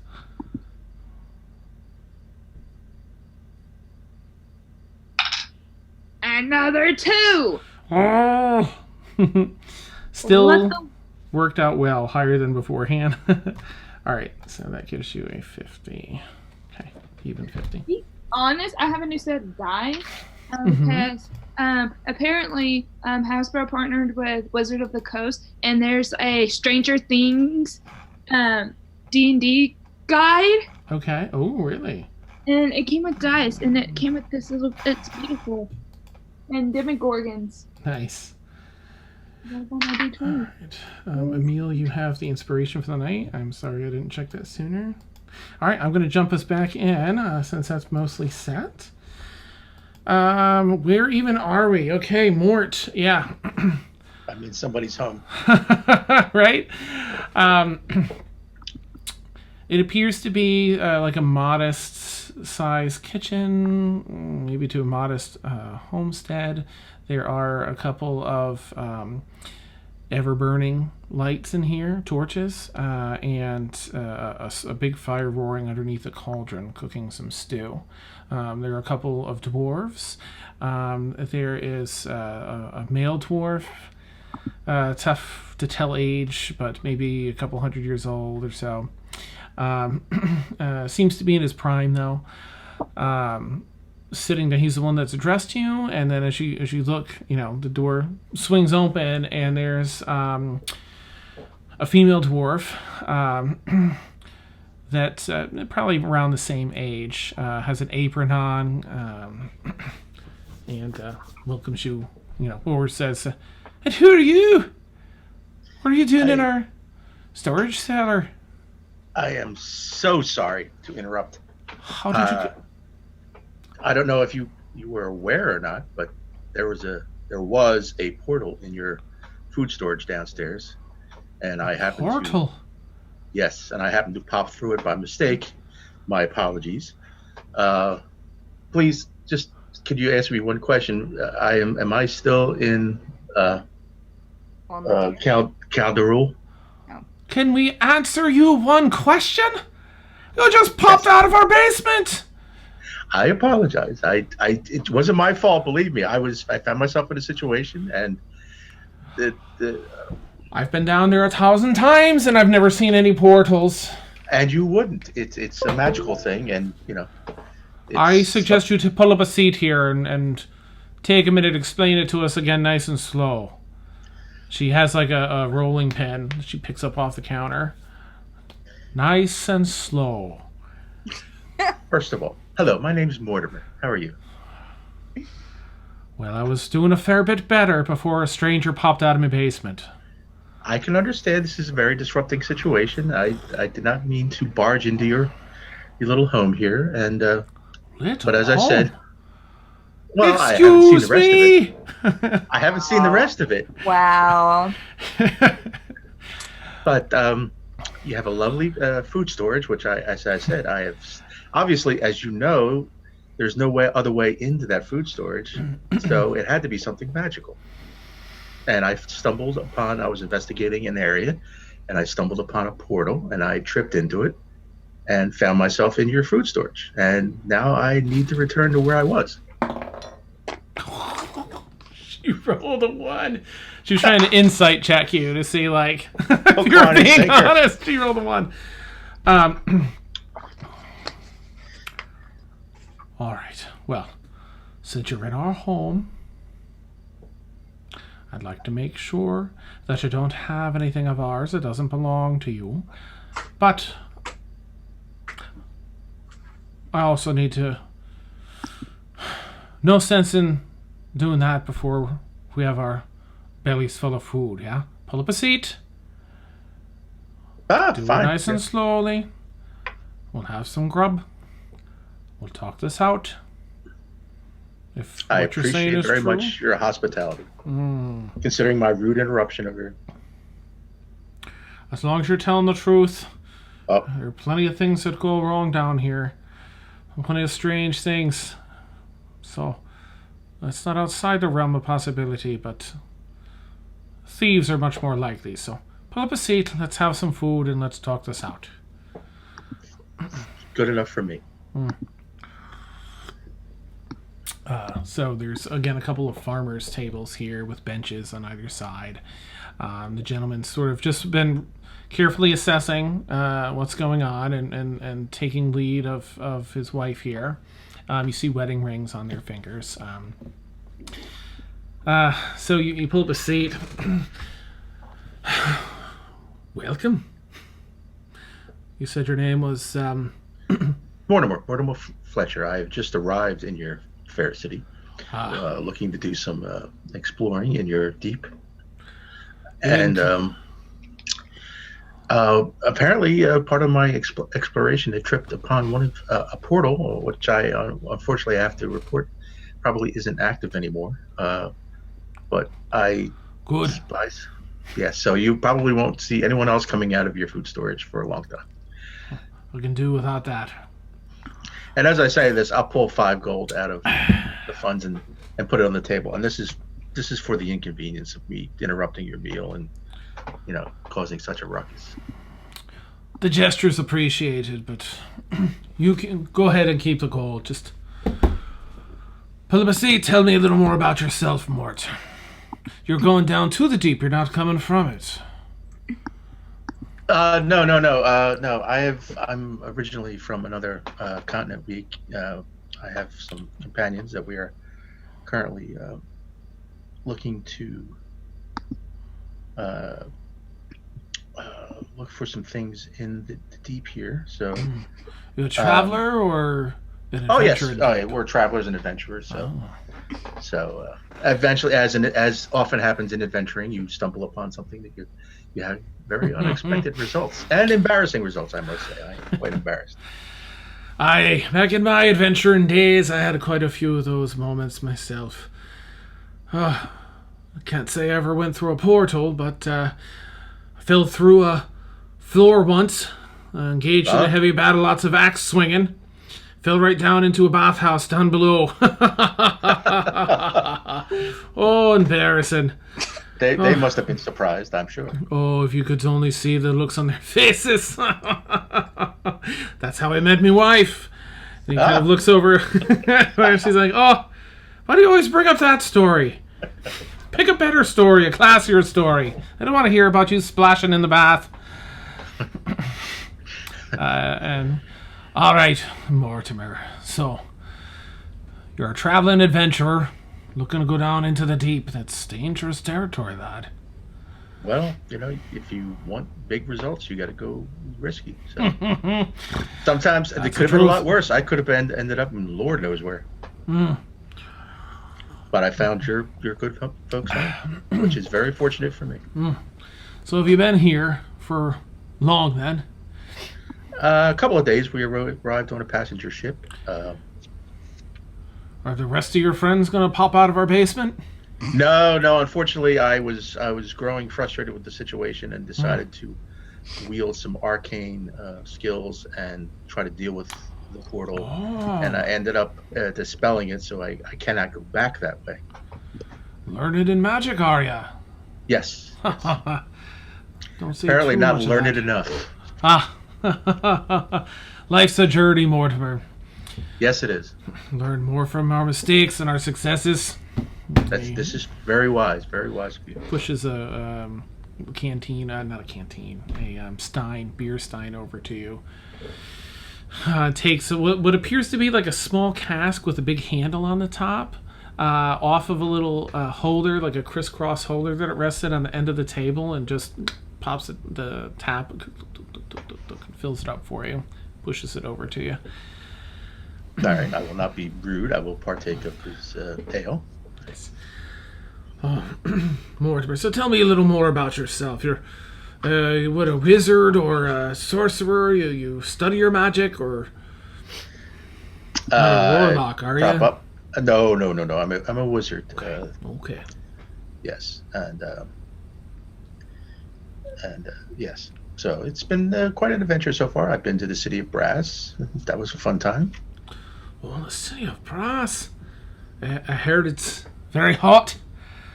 You would not believe. Lots of danger. Oh. Well, you'll get the opposite in the deep. It's pretty cool down there. You know what's good to do in the city of Brass? What's that? Leave. Oh, I like you, Mortimer. And he kind of gives you a cheers with his cup. And the wife comes over, sets down some stew, and for you and her husband and herself, and she pulls up a seat at that sort of the end of the tables and the head position at the dinner table. All right, Mortimer. So, what's your plan here? You need just going back to the city, or what is it you're looking to do now that you're here? I know where my companions are. They're probably very concerned because they probably saw me disappear into thin ether. So I really do appreciate your hospitality, but I would like to, if you were in the same position, I'm sure you would agree that I would like to get back to them and reassure them. Certainly. It's where I guess it was down by the 5th level of Calderul. So how far away am I? Not very far at all. Oh, well, that's fortunate. You're on the 5th level of Calderul. Oh, thank you. That's. Do you know? Eat, Mortimer, eat. Okay, all right. I will oblige them anyway. So I'm gonna pause while you're having the conversation still, and she's, he's pushing you to drink, she's pushing you to eat. I will jump back to everyone else. So you, Caelynn, and Blueberry also saw the bubble sort of pull in towards him, then push out towards you, and just pop. And now you can see into the room, but it is old, ancient, worn. It looks sort of like the same thing, except the racks aren't there. It's just an empty room, vacant of anything, with no stairway, no bubble. Oh God, did Mort go back in time? Caelynn's freaking out. Caelynn's gonna be looking through all the shelves. Mortimer? Mort. Can I go in and see if I can like smell more to see if like Ooh, go for it. Mortimer. Just echoes in this mostly empty room. Mortimer. I'll like, of course, fruitlessly go back and look in like the closet, this, coat check or whatever the heck it is. Make a fresh investigation check, if you would. And while you're doing that investigation check, I'm going to head back over to the other room with Erenwen. Yeah, that's right. You had a 4 or whatever. So, yeah, you look through Erenwen. You don't see anything in here. It's just that locked door behind It was a 1. Oh, 1. So through the desk. Right? Nice. It appears to have been cleared out. Well, that's less exciting. I'm going to kind of sit in the chair. Just like look around and be like...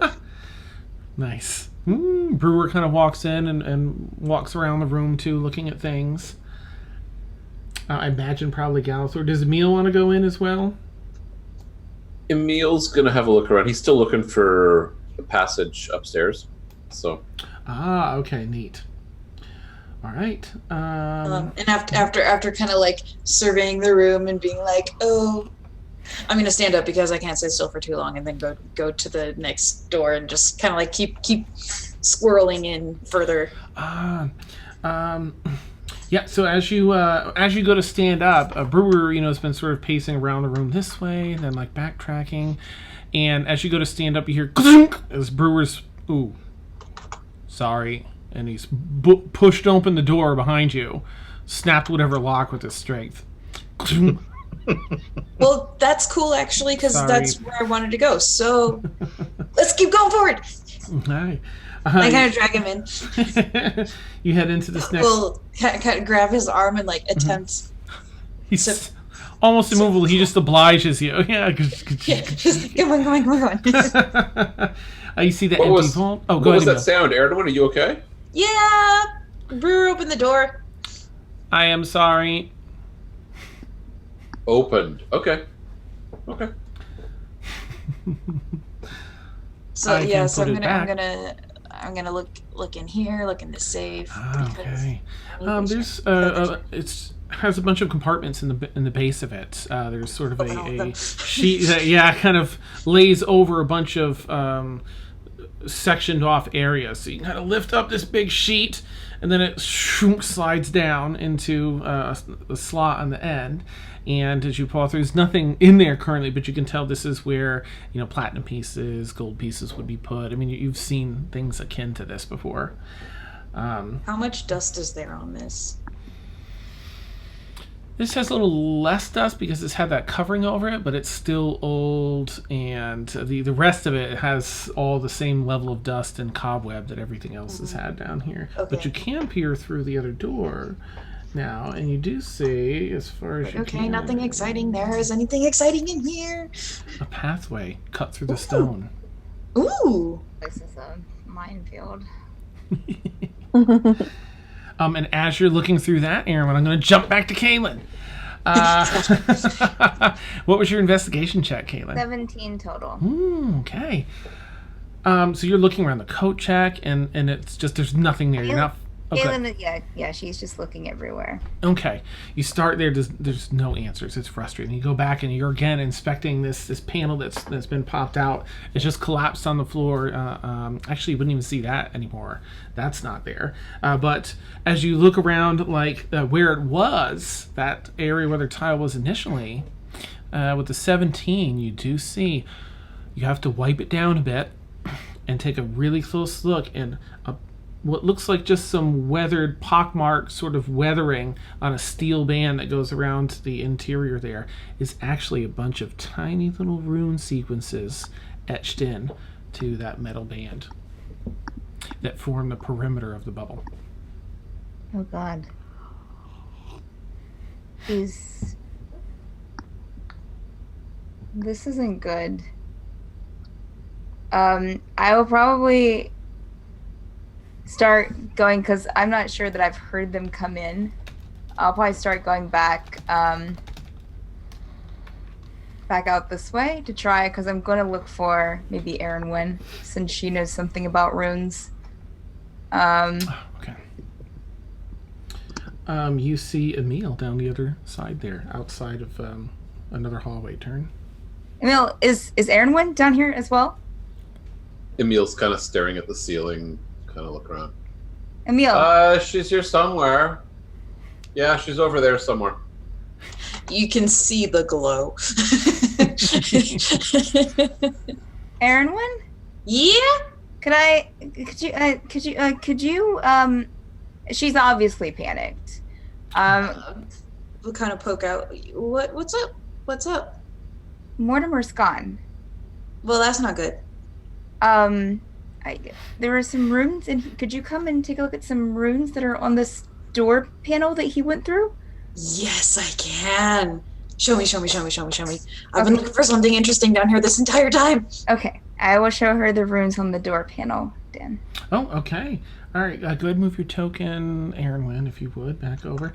Emil, let me... But Caelynn, gotta come back and look through this really cool hallway, because it might lead somewhere cool. First, we find Mortimer. Yeah. Walking. Oh, no, grab the map. Walking. I can't stand it when I do that. All right, while you're walking over, go ahead and do an an Arcana check, Erin. Arcana. And while you're doing that, I'm going to have Emil do an investigation check as you're looking up at the ceiling area and everything else.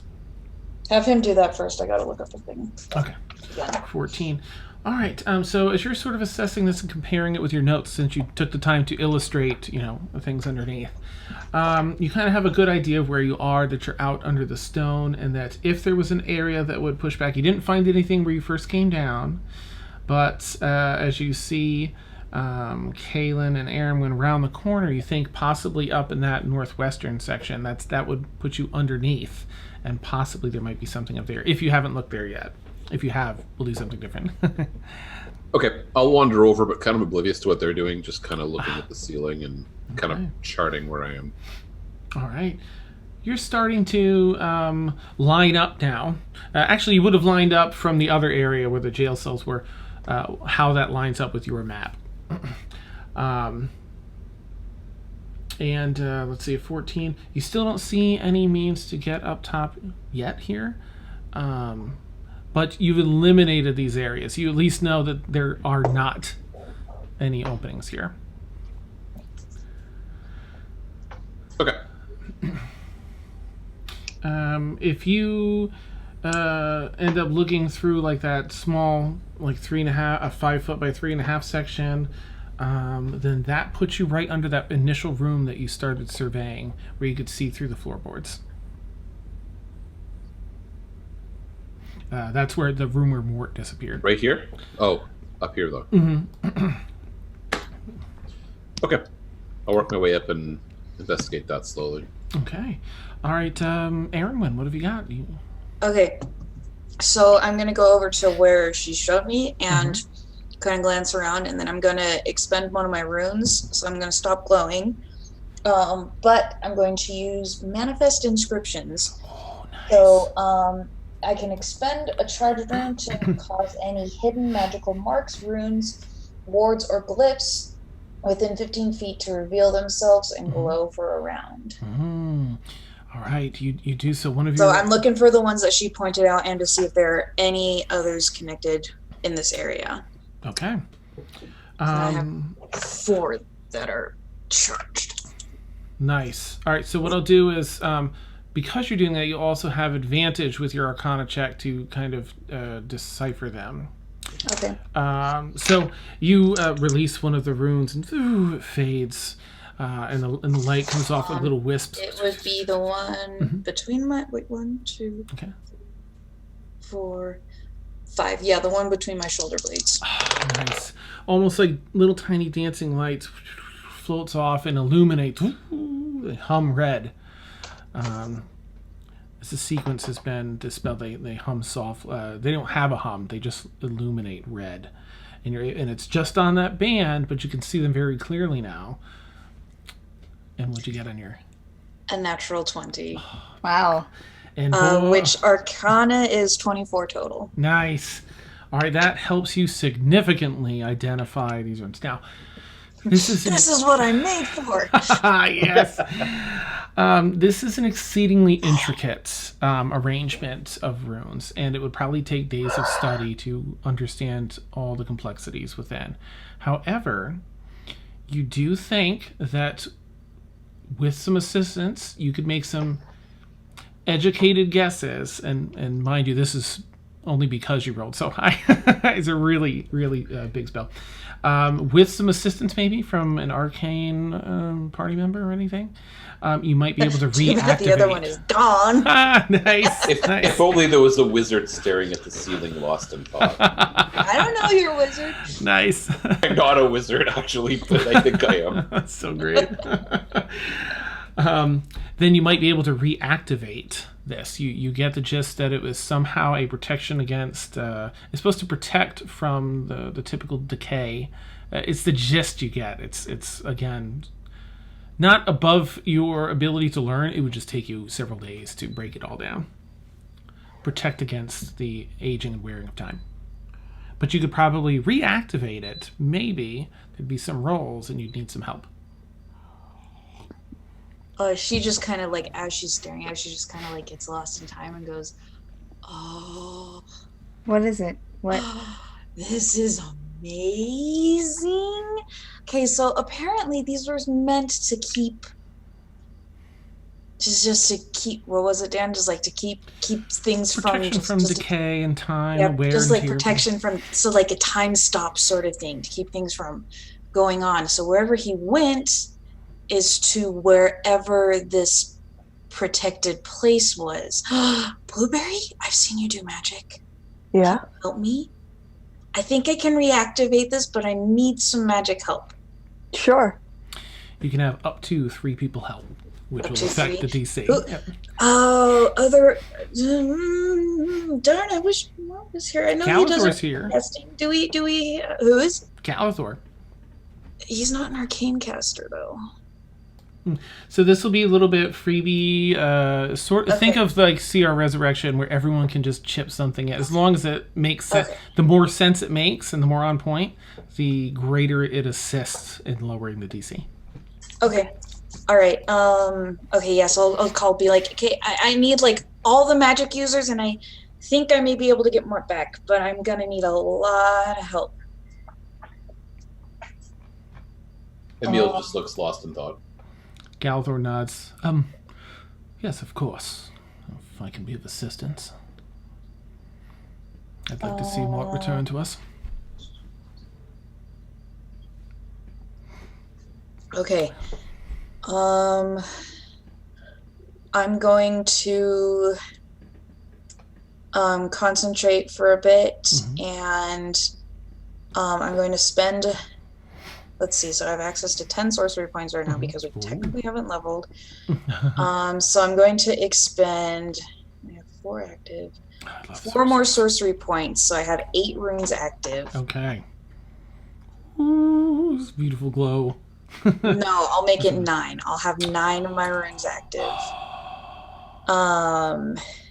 And I'm gonna start trying to reactivate this thing. Okay, you start going for it. Caelynn, do you want to participate at all? Hearing Aaron say, "I'm going to need some help." You don't have to. If I can help, I'll help. I need. Oh, and I'll break in Emersina over too. Oh, yes, of course. Em's there. Yeah, she. Okay. All right. Yeah, I think I can help. You know what? I wonder if Uni can help too. But, Any and everything.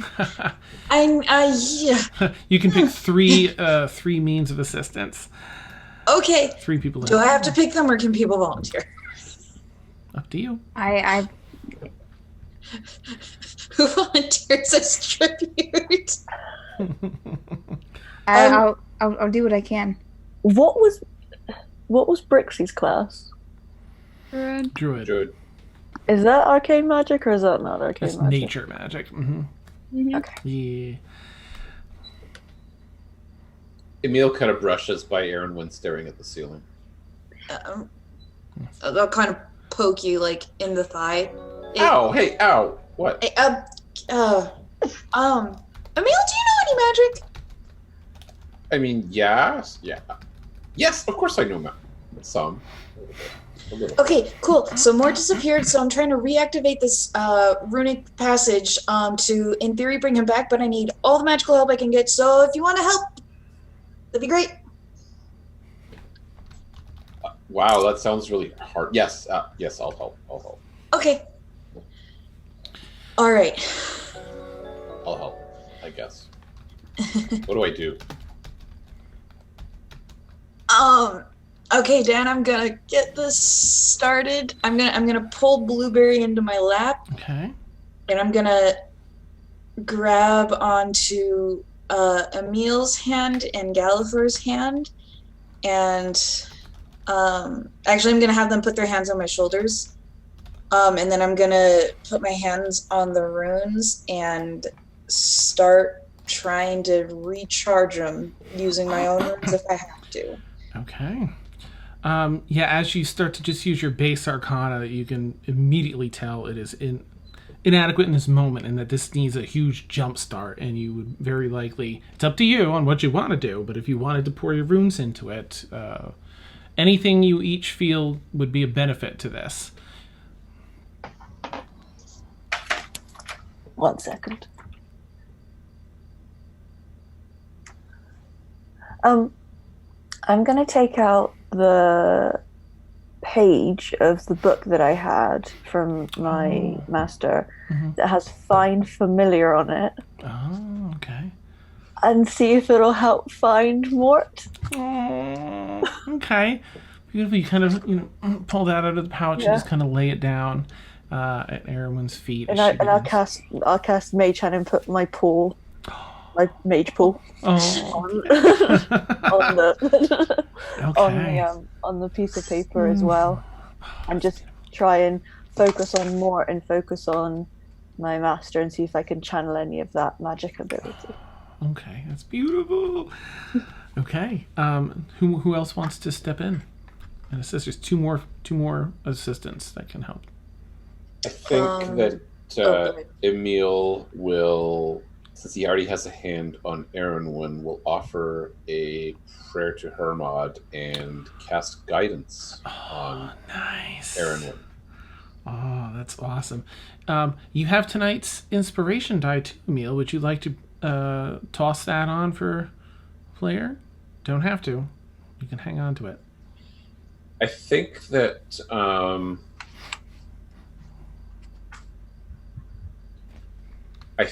what will happen is, and yes, I will, but what will happen is that Seb has kind of come with us, Oh, yeah. and he'll kind of come over and alight briefly on Emil's hand on Erwin's shoulder, and he'll, I guess, kind of poke his beak at one of the runes, and something happens that gives Erwin a momentary burst of inspiration. Okay. But it comes from Seb, not from Emil. Oh, nice. Awesome. And Dan, I'm gonna cast at 5th level Dimension Door, and I'll expend 4 of my runes at right now to just push that dimension shifting magic back into the runes. Excellent. Because I am casting it at a higher level.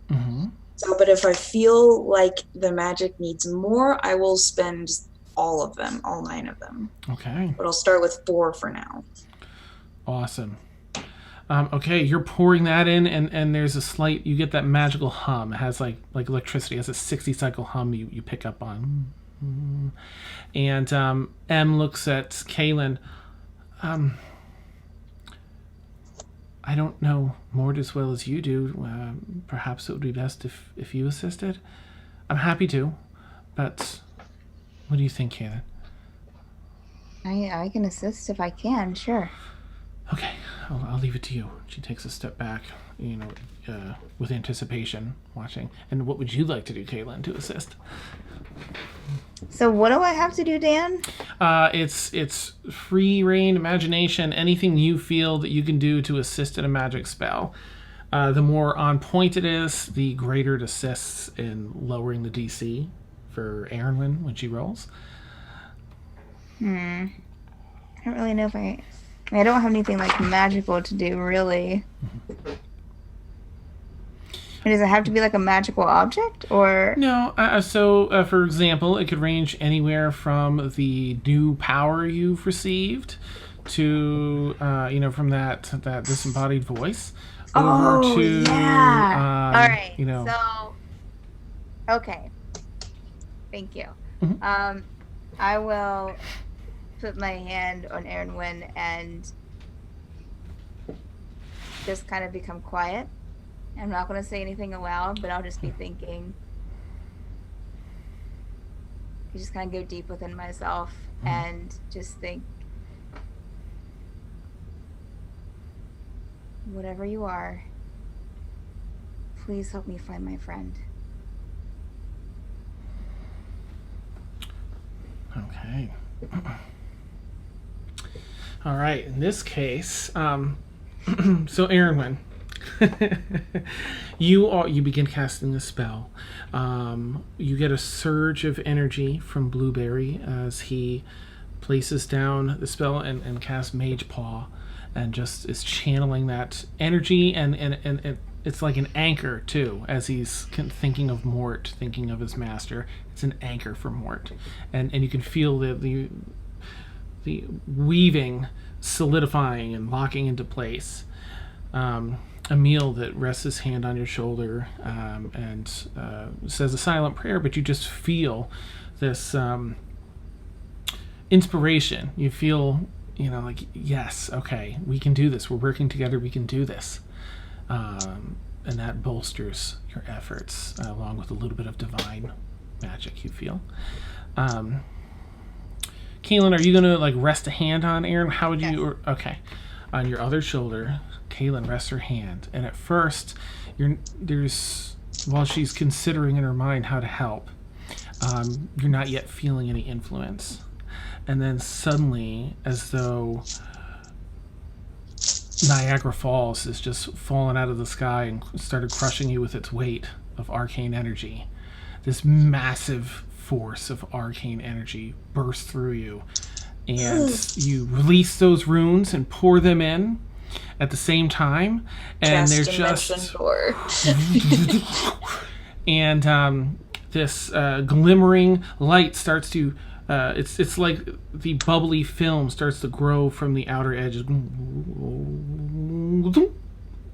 of has a little bob and weave as it connects, and there's just this raw. It's very abrasive, the last bit of magic that came through. So it's kind of a pain, not painful, but it's a rough experience to have that much raw magic and energy go through you at the end there. So Caelynn, on your end, you probably wouldn't notice much because it's going directly into her. But Erin, we'd be like, what the what? And but it works. Just roll. Would that sort of raw, extreme power have been in any way familiar to me from when I was spending time at the college? No. Or that's sort of just... No? Yeah, unfamiliar, old. Old magic. Mm-hmm. You'll still need to roll an Arcana check, but you can do it with advantage, and the DC is substantially lowered because everyone... and the inspiration die is a 12? D12 now? This one... right, because we're level 11. It's whatever bards are. Let me take a quick peek. I got you, Dan. I have my handbook out. Oh, thank you.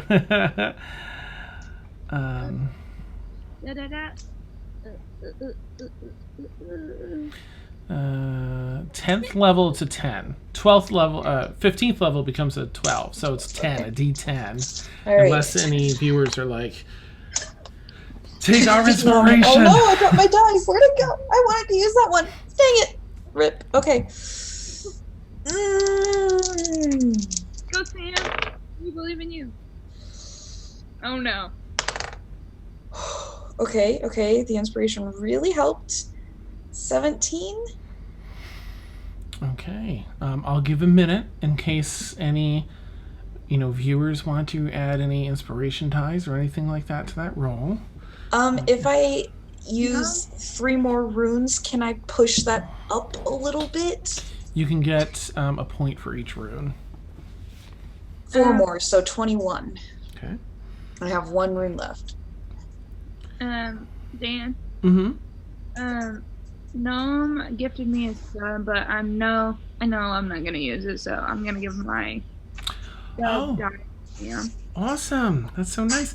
All right. In that case, that one's a D12. Then That one's a Caelynn. D12. Okay. All right. Hey, and I Thank was you. gifted a No sub a marbles. while ago too. Ooh, you're welcome to yours too if you want. Okay. But don't have to. 20, 27, and I'll add mine on top of that. Okay. 34. Okay. So a very, very, very difficult spell initially. DC was knocked down quite a bit by all the factors, everyone's roleplay and additions. And with those, it most certainly meets the mark. And then some. And the bubble, you see it like, like is it gonna rest in the And I'm just like, nope. I am a rune master. I am a rune child. This Nice. is my domain. And I push it and I force it all to click. Nice. Becomes taut. And the spell completes. Ow! Nice. No, it was pretty substantial still. This was like an extreme spell. But with the 2 inspirations, that was more than enough. And the DC was dropped. But it was still just over 20. So at least one of those was needed. Because you had a 21 before. I rolled a 23. 2 and a 6, you guys. Wow. It went from a 29 down to a 23 with all the stuff. I usually don't do more than 5 points. It depends on what we're doing, but it was so good. Everyone's contributions. Okay. It is now snapped back into place. I'm gonna kind of just fall back and go, ow! You okay? I'm really hungry. Oh, here, you should sit up, and I'll get you some food. And Galithor kind of pulls you off to the side. Thanks. And I'll kind of sit there and go, hey, look, I did it. Is the bubble back, Dan, or is it just a door? The bubble has returned. And with that, I'm going to jump over to Mort's side. Mort, you've been eating your food. You've been having some conversation. Oblivious to the world. Yeah, it's really good stew. It's an amazing, hearty, meat potato kind of stew. The ale is good, a little tipsy, but not, drunk or anything like that. As much as been pushed on you, you're like, just however much you want to have. The wife gets up and, all right, well, I've got to get some more veggies for the stew. She gets up to walk down. Just before you get up, Yes. it would be rude of me not to know who my benefactors are. And you're a kind hostess, and I would be rude of me not to know who I've been having dinner with all night.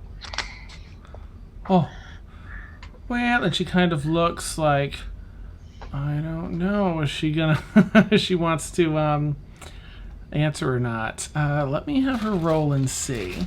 She's obliging, but she's,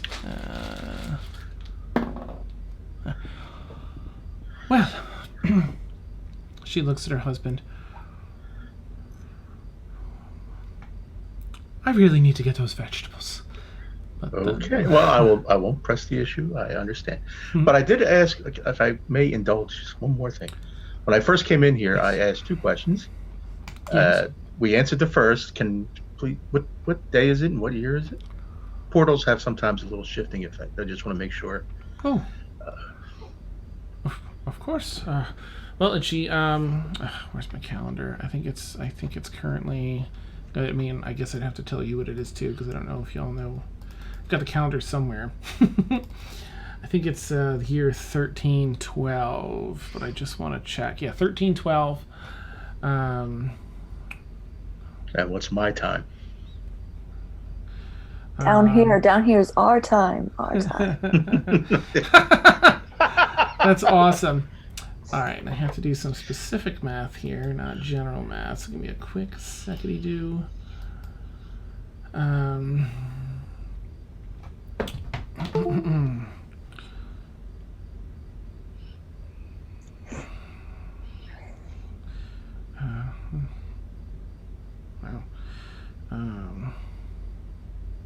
Okay. Well, it's the year of Surmi, which I believe is July. 12:45. She gives a nod and heads down. And Mort suddenly has it hit upon him the difference. Says, "Well, it's had a little bit more impact than I thought. If you'll excuse me, I think I might go back downstairs and have another look at that portal, just to see if there's something else I can look, because I've been displaced a little bit, and I just think I need to figure this out. If you'll be so kind as to excuse me." Okay. Man, my notes suck, apparently.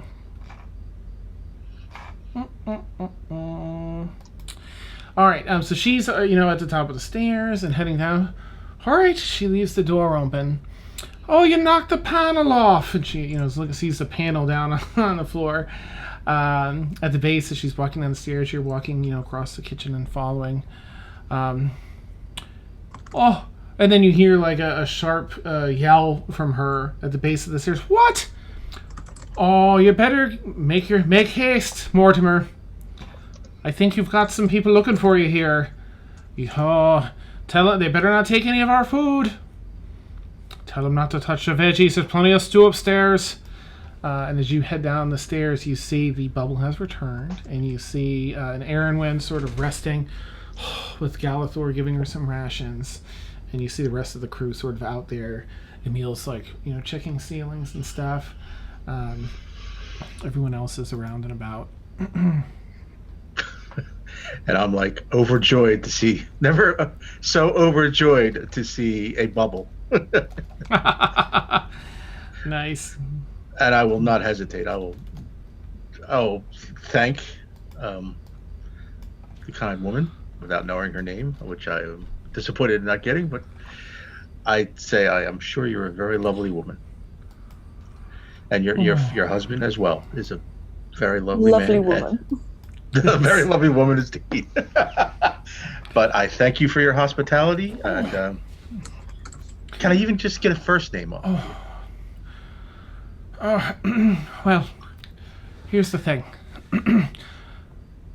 Names carry with them a lot of power. You see her sort of leaning back, stretching at her back. We're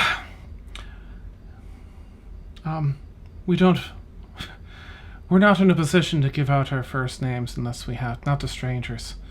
But I'm sorry to, I've put you in a bad spot. It's all right. Listen, you're in the homestead of the Stormforge clan, okay? I appreciate that. You're just walking up and down the stairs. This isn't meant for pregnant women. She kind of rubs her belly a little bit.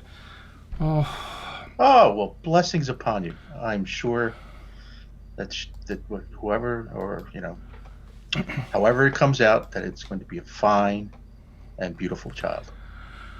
Thank you kindly. Mort's quickly doing the math in his head and he's starting to realize the situation. And blessings upon you and your family. Thank you. Your bubble's looking a little wobbly there. I'll tell your friends. I'll take my leave. hello. Here, take some. She takes some veggies for you at this point. Take some veggies. Give them to your friends. Oh, thank you very much. And I would just indulge you one last thing, if you would be so kind. Mm-hmm. Is just stand by the bubble for a few minutes to watch it go. All right, very well. Make sure you give them some of the ale. The ale was excellent, and I will bootleg it right for that bubble. Nice. All right, you run and just dive. And dive through, and the bubble kind of. And let's just do a check here. Yep, you dive through. And as you do, you feel again that sort of film press against your face, and then snap, your ears pop, and kind of pouring out into the hallway with all of you.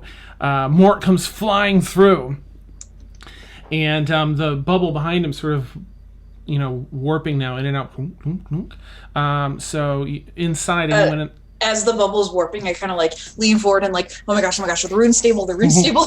It's spell stable. Nice. It seems to be a what bit. What did you do? It's been activated in a way that where it's operational, but having someone go through it, a lot of the stability factors behind the scenes that are the more intricate pieces would take a mastery of the spell. So it's starting to fail. Everyone in the hallway sees in there a semi-pregnant, a few months pregnant dwarven woman, apron on, sort of a almost noble face. She's clearly sort of in charge of the household, has that demeanor about her, all stretching her back, and she's just kind of looking through, making sure that you made it through, Mort. But do we see any secret passages or trap doors? The really important stuff. Emil, you see a stairwell up in the stairwell that they just came down off to the left. Awesome. What? Are you okay, Mortimer? Who? I am so sorry. I of all times for me to cast the perfect dispel magic, that was not a portal. It was not a portal of space. It was a portal of time. That is your the wave. And I hug her in such a way that she's facing the bubble, and I'm facing away. Okay, and you did have your family tree that you looked through, Caelynn. So you do. It takes a minute because you're not familiar with his face, but it starts to sync up that this is the matronly, loving face that you saw in the family tree portrait of your mom. And I whisper in her ear, "Your mother makes the best stew." Mom? She kind of looks quizzically. Bubble pops. Is the stairs still there? Nice. Now it's the older, decayed, room. You don't see stairs, but you see, again, a lot of the stuff may have collapsed over time. Well, that was disappointing. Yeah, I will back up a little and say I'm so sorry that I don't even know if that portal would have stayed if we had gone through it. So I don't know what you guys did to put it back in place. It couldn't have been easy. I thank you all. Them? Yeah, they were the most hospitable. They seemed. Your father was wonderful. Great ale. But they seemed very reluctant to talk about who they were. And at least to me, I can understand that. To a stranger, maybe they're just reluctant, but they seem very happy. She was pregnant? Yes. And thinking better of it, that maybe it's a good thing you didn't go through there. God knows what would have happened if you had bumped into yourself, so to speak. Sure. But very interesting. I don't know what put that portal in place. Maybe that's something we find out. I thought maybe it was really powerful. This is time travel. I grab Mort by the shoulders. Time travel, Mort. These time travel runes. Ha! And I go start studying them. To be fair, I don't think your parents were aware of it. So I don't know if this is something that was put here recently, maybe to gain access.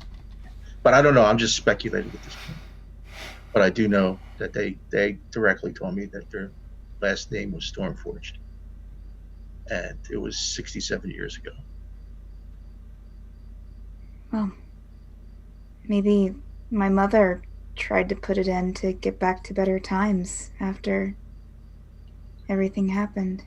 It's something I will be more than welcome to help investigate with you. Caelynn will kind of pat him on the arm, without looking at him. Thank you. I just kind of still staring at the wall.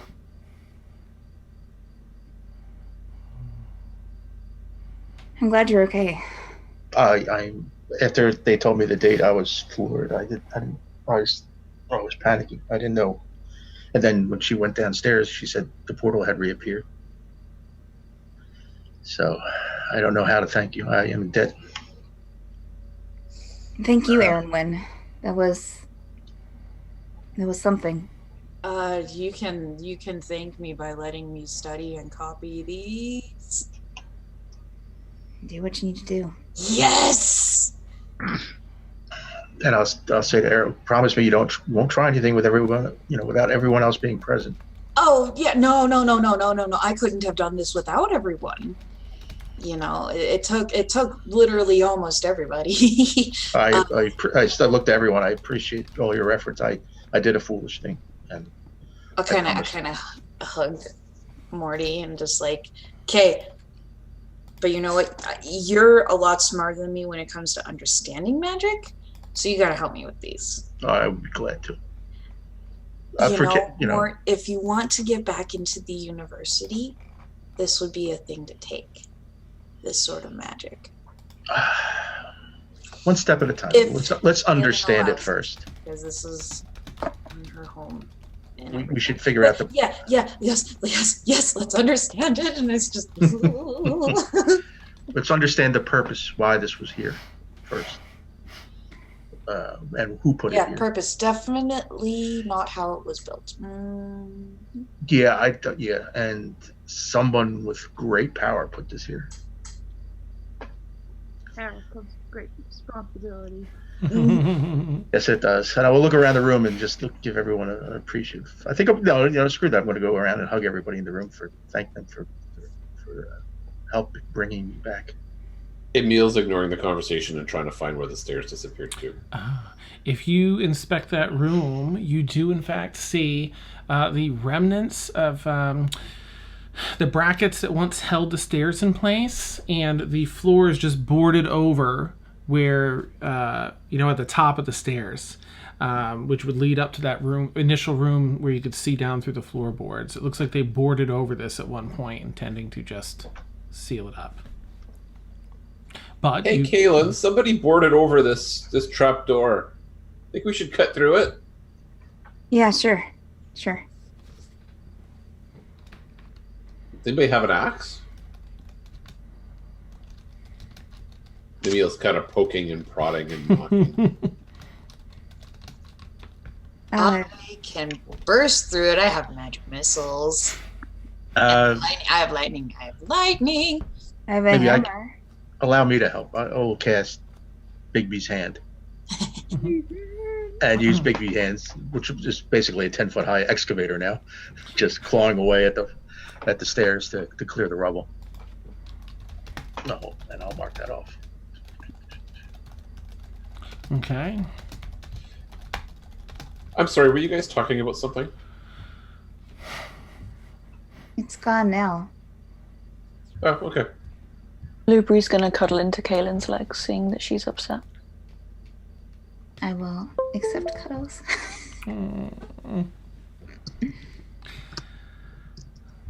Up above, you hear some.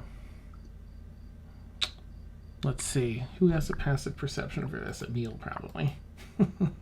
Yeah. Your passive perception is 24? Oh, that's amazing. Oh, my God. Okay, Rogue. Monster. that's amazing. Alert. So Emil, ever keeping your ear out, you hear some soft footfalls upstairs in the first floor of the house. Are we expecting anybody to be up there? And has Bigby's hand broken through yet? Because I assume it's a pretty loud operation. The Bigby's hand excavator. Oh, it may have drawn some attention. Yeah. It's just Big B's 1-inch punch. Ah, nice. Yeah, it definitely. You're able to get through. You'll be able to pop through that. Okay, now you said the stairs are no longer there, right? Correct. Mm-hmm. But I can just walk up the wall and. Yeah. Okay. Well, that's what I'll do. I'll walk up there and kind of look around and say hello. You hear a soft hush, like someone's trying to be quiet at hearing you. Did I not get that? Mort, Yes. can you pick me up with Bigby's hand and Certainly. put me up there? Certainly, and I'll make the gestures with my hand. We need the Brewer Vader to reactivate. The Big B Vader. I am at your assistance. All right. Stormforge guards, there may be an intruder here. Hello, identify yourselves. Just a soft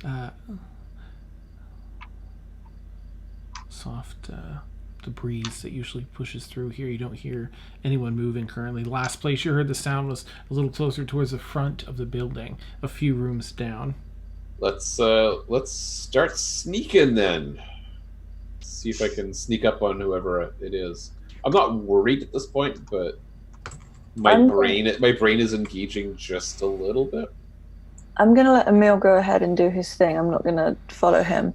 But I would like to change into my hybrid form and keep Rage ready to go until I see that Emil is in danger, or I feel that there's a danger to the party and myself. Okay.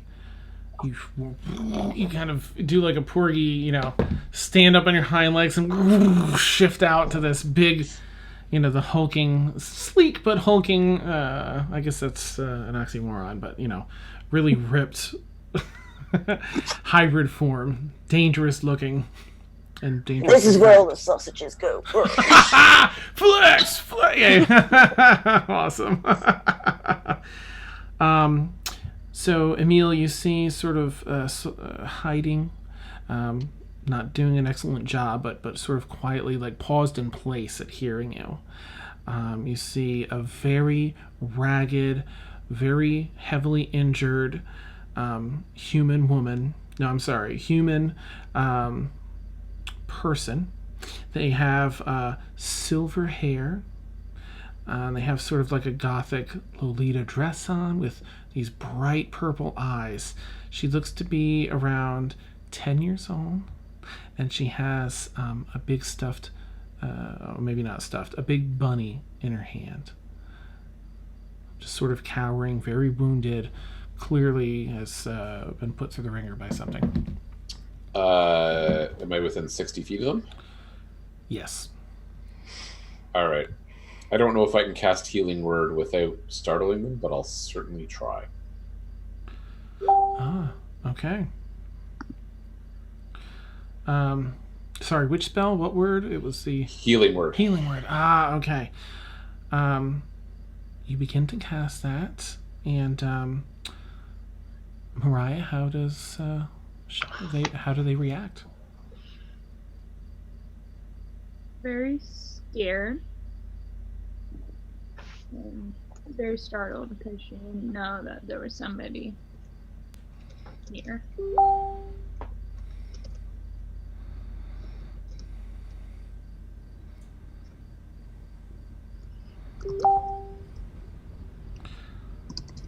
Alright. Well, I'm assuming that my stealth is going to drop as I cast it, but I throw out a 3-point Healing Word. and then just stand kind of palms out to the side and make no further action.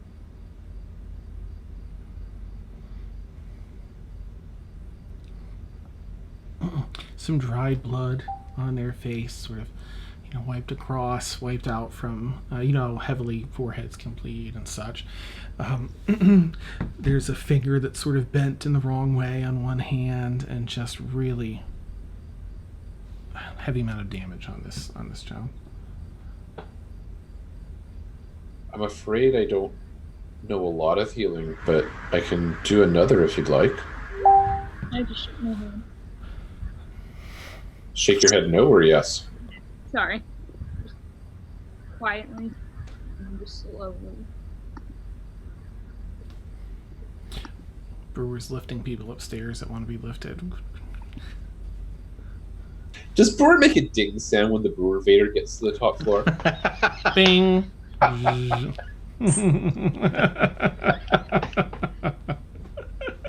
Awesome. Would you like me to make a ping?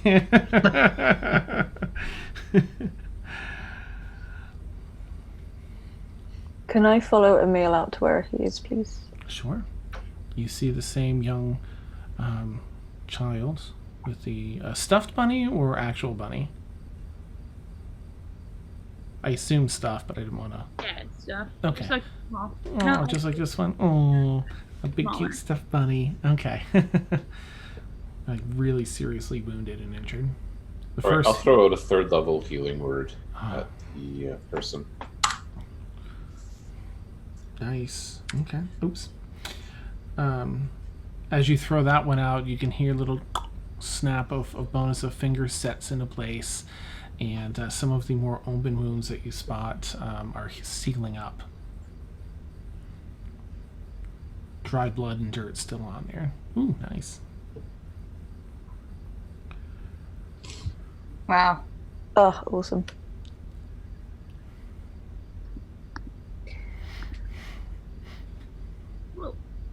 I'm gonna...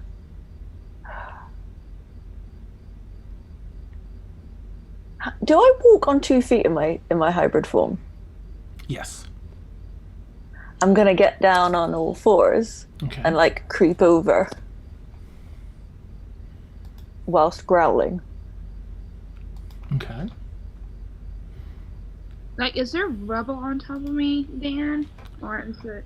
There's debris. Yep, there's some debris. There's some muck, like you've fallen in mud and moss and stuff. There's stone stuck in your hair. There's all sorts of stuff like that. Where are we exactly? Because I haven't watched all of last week's episode. You are in Caelynn's residence, in the lowest, just outside of the city of Calderul, in the very lowest level of Calderul. So it's just like they were underground. Mm-hmm. What happened? I think we're on the ground floor now, right? We came up back to the ground floor. Yes, you're on like the main level.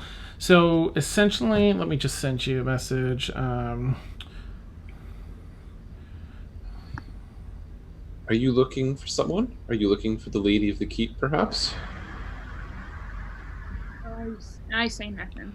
Just... All right. Well, my words are as much as anything, so that because people who are maybe coming up behind me aren't coming in with blades drawn or rushing in with spells ablaze or anything. Because I figure if I'm asking that kind of question loudly and clearly, then people will panic. Speak, child. With a snarl. Still say nothing. Just Can I insight? Like, is this fear? Is this subterfuge? Is this Yeah. Go for it. Yep. Go and make an insight roll, and then I don't want to say your name yet until you reveal it. So Mariah, you can let him know which it is based on. Okay, so you got a 10. This is a mediocre roll. So what do you feel he would be? she is basically scared because she was trying to do something that would thought it was a abandoned house, but so she could rest and recover, and then that happened. Okay. You're welcome here. I don't think anybody is going to chase you off, but we just got here ourselves. This is our friend's house, I think, but have you been here long? Did you get here before us? Dan? Did I? You just got here. You just came up from the deep, so you just got here. Well, I came from the deep, and I thought this house was abandoned, and I'm sorry for intruding. Mariah, we can't really hear you. It's just kind of quiet mumbling, yeah. Well, what? Now can you hear me? It's better. Sam, is that better for you? Okay.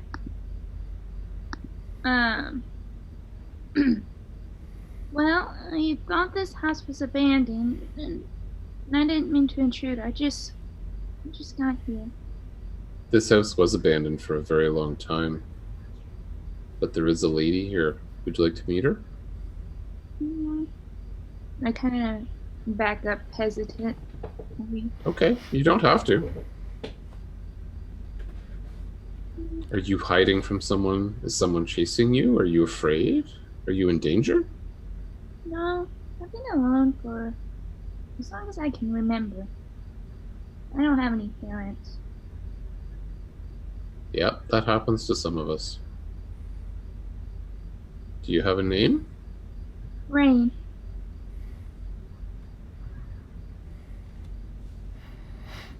Well, welcome to Stormforge Manor, Rain.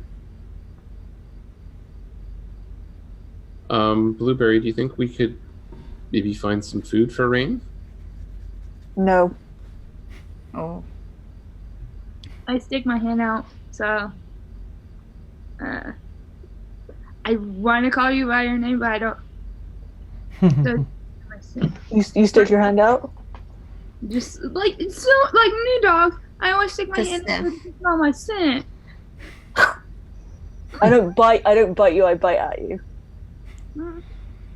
His big humanoid-sized head and snaps, and don't super muscled arms, and it's about twice your size. Blueberry, are we in danger? Maybe.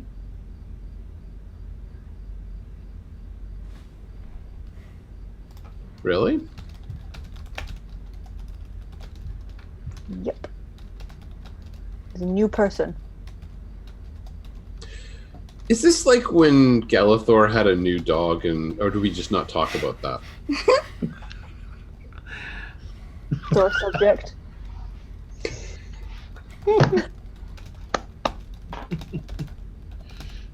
I'll back away like 2 steps, but still, I'm trained on her. Okay, can you guard Rain for a second? I'm gonna go see if there's any food that we could potentially offer to Rain. Yes, she won't get out of my sight. And if something attacks her, something comes in from the deeps and attacks her, Is it hurting me? it would hurt me. Okay. I will protect her. I just pop right in front of this big old humanoid thing, just looking up, just steady. Can I sniff the teddy? Little bunny teddy.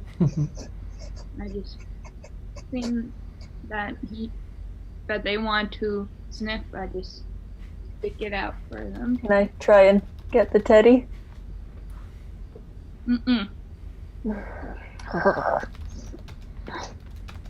Okay, I sit down in front and just stare. God. Nice. All right, I'll head back to the Brewer Vader, and I assume everybody's kind of up now, and let them know that there's stowaway isn't the right word. What's the right word?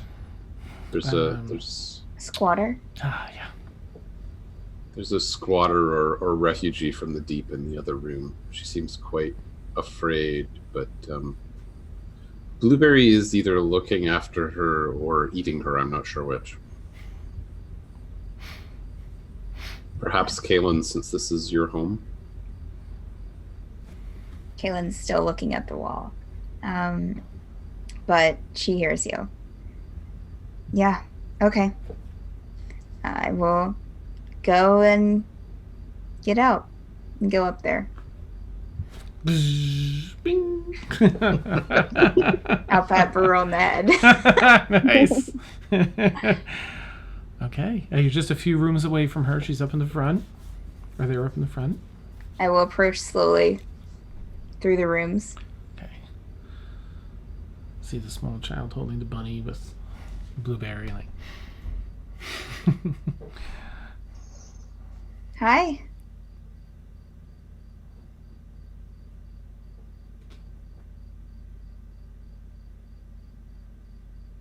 I will go closer and I'm going to sit on the ground beside Blueberry and kind of like in between the, not in between the two, but kind of like off to the side. Blueberry positions himself so he's like in between Caelynn and the kid, so if anything happens. I'm Caelynn. Rain. This is my estate. What's your name? Rain. You look very nice, Rain. Thank you. I'm sorry for intruding. I didn't know this was vacant. You can stay here for as long as you need to. She just smiles. The brightest smile. And then she just shakes her head as a gesture of saying thank you. I'm just as new to this place as you are, so we'll both explore it together. She is permitted, Caelynn? Caelynn just kind of looks at Rain. She's permitted. Okay, I'll trip back into corgi form. Shrinks down See? to super It's cute. Little wizard hat sitting atop his head. Slowly stick my hand out.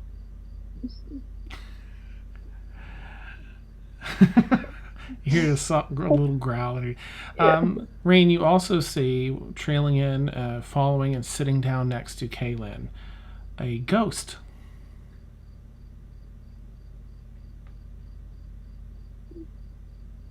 What does this ghost look like? Dwarf, male, ragged beard, lots of blood, wounds, sullen face. Does the ghost look like the young Dorman lady that I talked to? Looks like who? Like is the ghost the parent of Caelynn? Oh, you have no idea what, you don't have anything to compare it to. Okay. Okay, better question is, do I have anything to compare it to? That should have been the question. Gotcha. Yeah, nope. Old, battle-weary, wounded, sullen-faced dwarf. You looking at something? It's nothing. And Do I see anything, Dan? You don't see anything. Okay. Does Do Emil... I see anything? Nope. Because I'm a dog and dogs can see. No, Right, they're half in the other realm. Does Emil Emil wears his robe of many eyes, though, right? Oh, but you're not in the room right now. You're getting food, or are you back? Yeah, I'll come back with food in a minute or two. I think Mortimer had some food, but otherwise it was Okay, I was going to say there's no food in the house. I was going to say, it may take me a minute to find food. Yeah. All right. So we'll say Emil's not in just yet.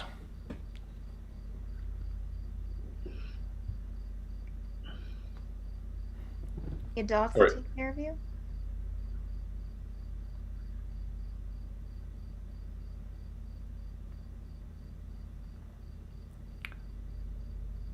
Sorry, was that something for me, or was that to Rain?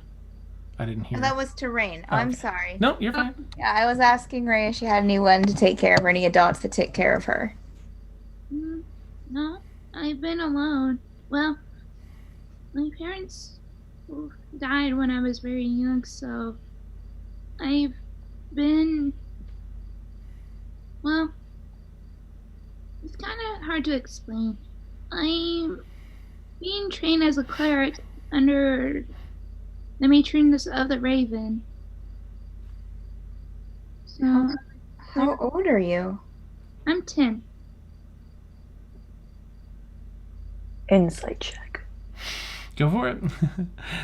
And Rain, you keep getting distracted by this ghost because this ghost is not just looking vacantly, but as it sees you looking at it, it realizes that you can see it, and is starting to look at you, and get this like eerie, ghostly excitement, which could either be a good thing or like really dangerous. Like around then, Emil arrives. And what was your roll? Sorry. 19. Oh, okay. So go ahead, Rain, if there's anything. Basically, she's being honest as honest. Okay. Yeah. Emil, you would see this ghost sort of like starting to lean forward, sitting next to Caelynn, leaning forward, like getting extra hyped with Rain. Is anybody other than me reacting to it? Just Rain that keeps looking over at it while she's talking to Caelynn. Rain, is that bothering you? I just hold my bunny really close as it just comes a little bit. When it gets closer to me, I try to step back and just... Caelynn stands up, wondering what they're reacting to. I will cast Sanctuary on Rain.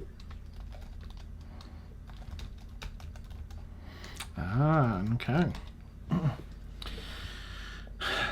Excuse me, right. Sanctuary is the one where let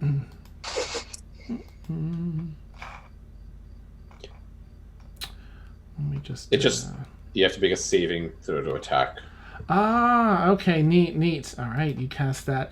The ghost is getting sort of rowdy and not. It's flailing now, trying to speak. Of course, it's on the ethereal plane, so you can't hear it. But it's like yelling and trying to like yell like it really wants to connect or get Rain's attention. And let me just have it do. It's so hyped up. Let me see if it notices you. No, it's like stealth AF. Just if we've been walking around a room, and it rolled poorly. Let's see. Yeah. I don't think you'd have anything to compare it to either. Well, I saw ghosts a year ago at some point. I don't even remember where it was. Oh yeah. Well, you see ghosts pretty regularly since you wear that, and it's probably just become a regular mundane part of your life. Like there's ghosts that walk around. And... Okay. And I remember the exact same place. It was at the temple. I forgot where we had to defuse bombs. I forgot where we... Oh yeah, that's right. Yeah. It does not look like that one, but I do remember that. Thank you. Okay, good. Mm-hmm. It's a good memory. What is going on? Ghost in the room. It wants to talk to somebody, but is there anybody you know, Rain? Maybe it's somebody that Caelynn knows. I'm thinking. I can't see it, so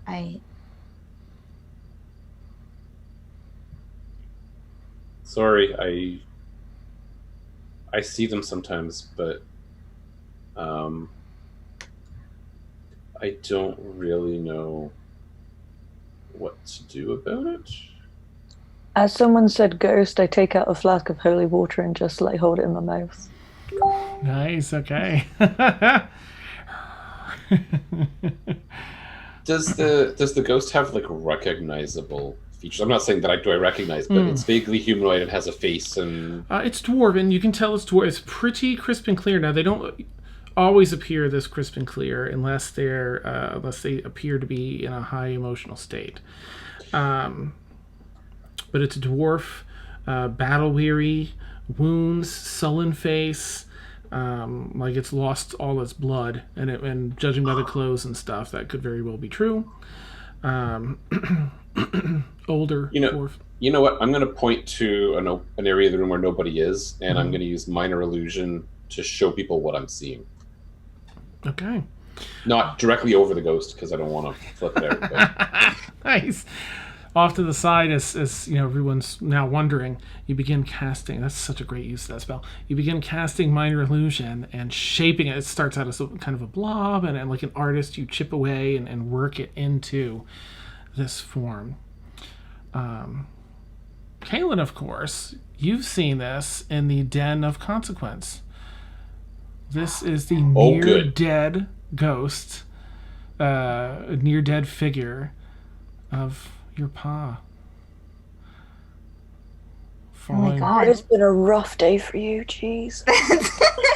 Yeah, I thought I was in for a bad night. And that's where we'll end tonight's session.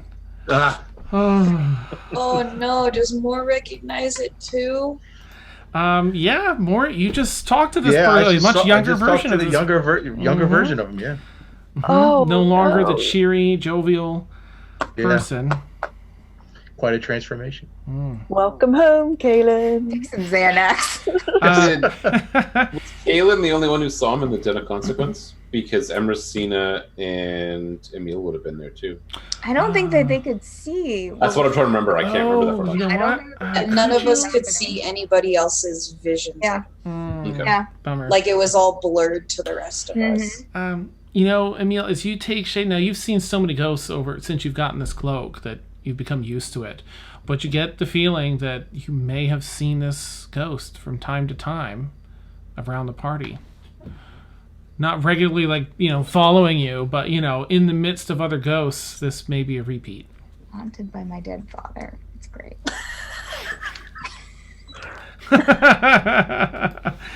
It's Caelynn arc time, baby. Well, there goes Caelynn's dating plans. Dead father hanging around all the time. By the way, I can't see him. Awesome. Out of sight, out of mind. Oh, neat. All right. Well, that wraps up the show for tonight. Thank you, players, as always. Just so stellar. This was so fun. So many unexpecteds. And I thank you for letting me be part of this. It's so fun to be like, wait, what? The yes and is amazing.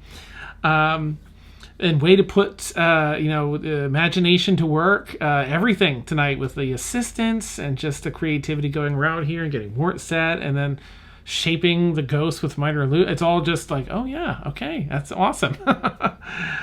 Thank you, viewers, of course, for joining us as always.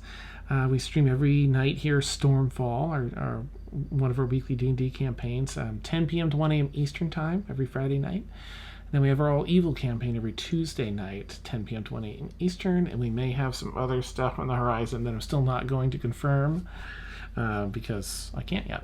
So we'll see. Evil! So I hope you'll have a great night, great week, and I can't wait to catch you next time. I have a couple episodes to get caught up on. Oops. But here's our YouTube in case you want to see any previous episodes. You can subscribe over there and stay up to date. And awesome. Hope you all have a wonderful night. Thank you so much for being here tonight, everybody. Take care. Bye.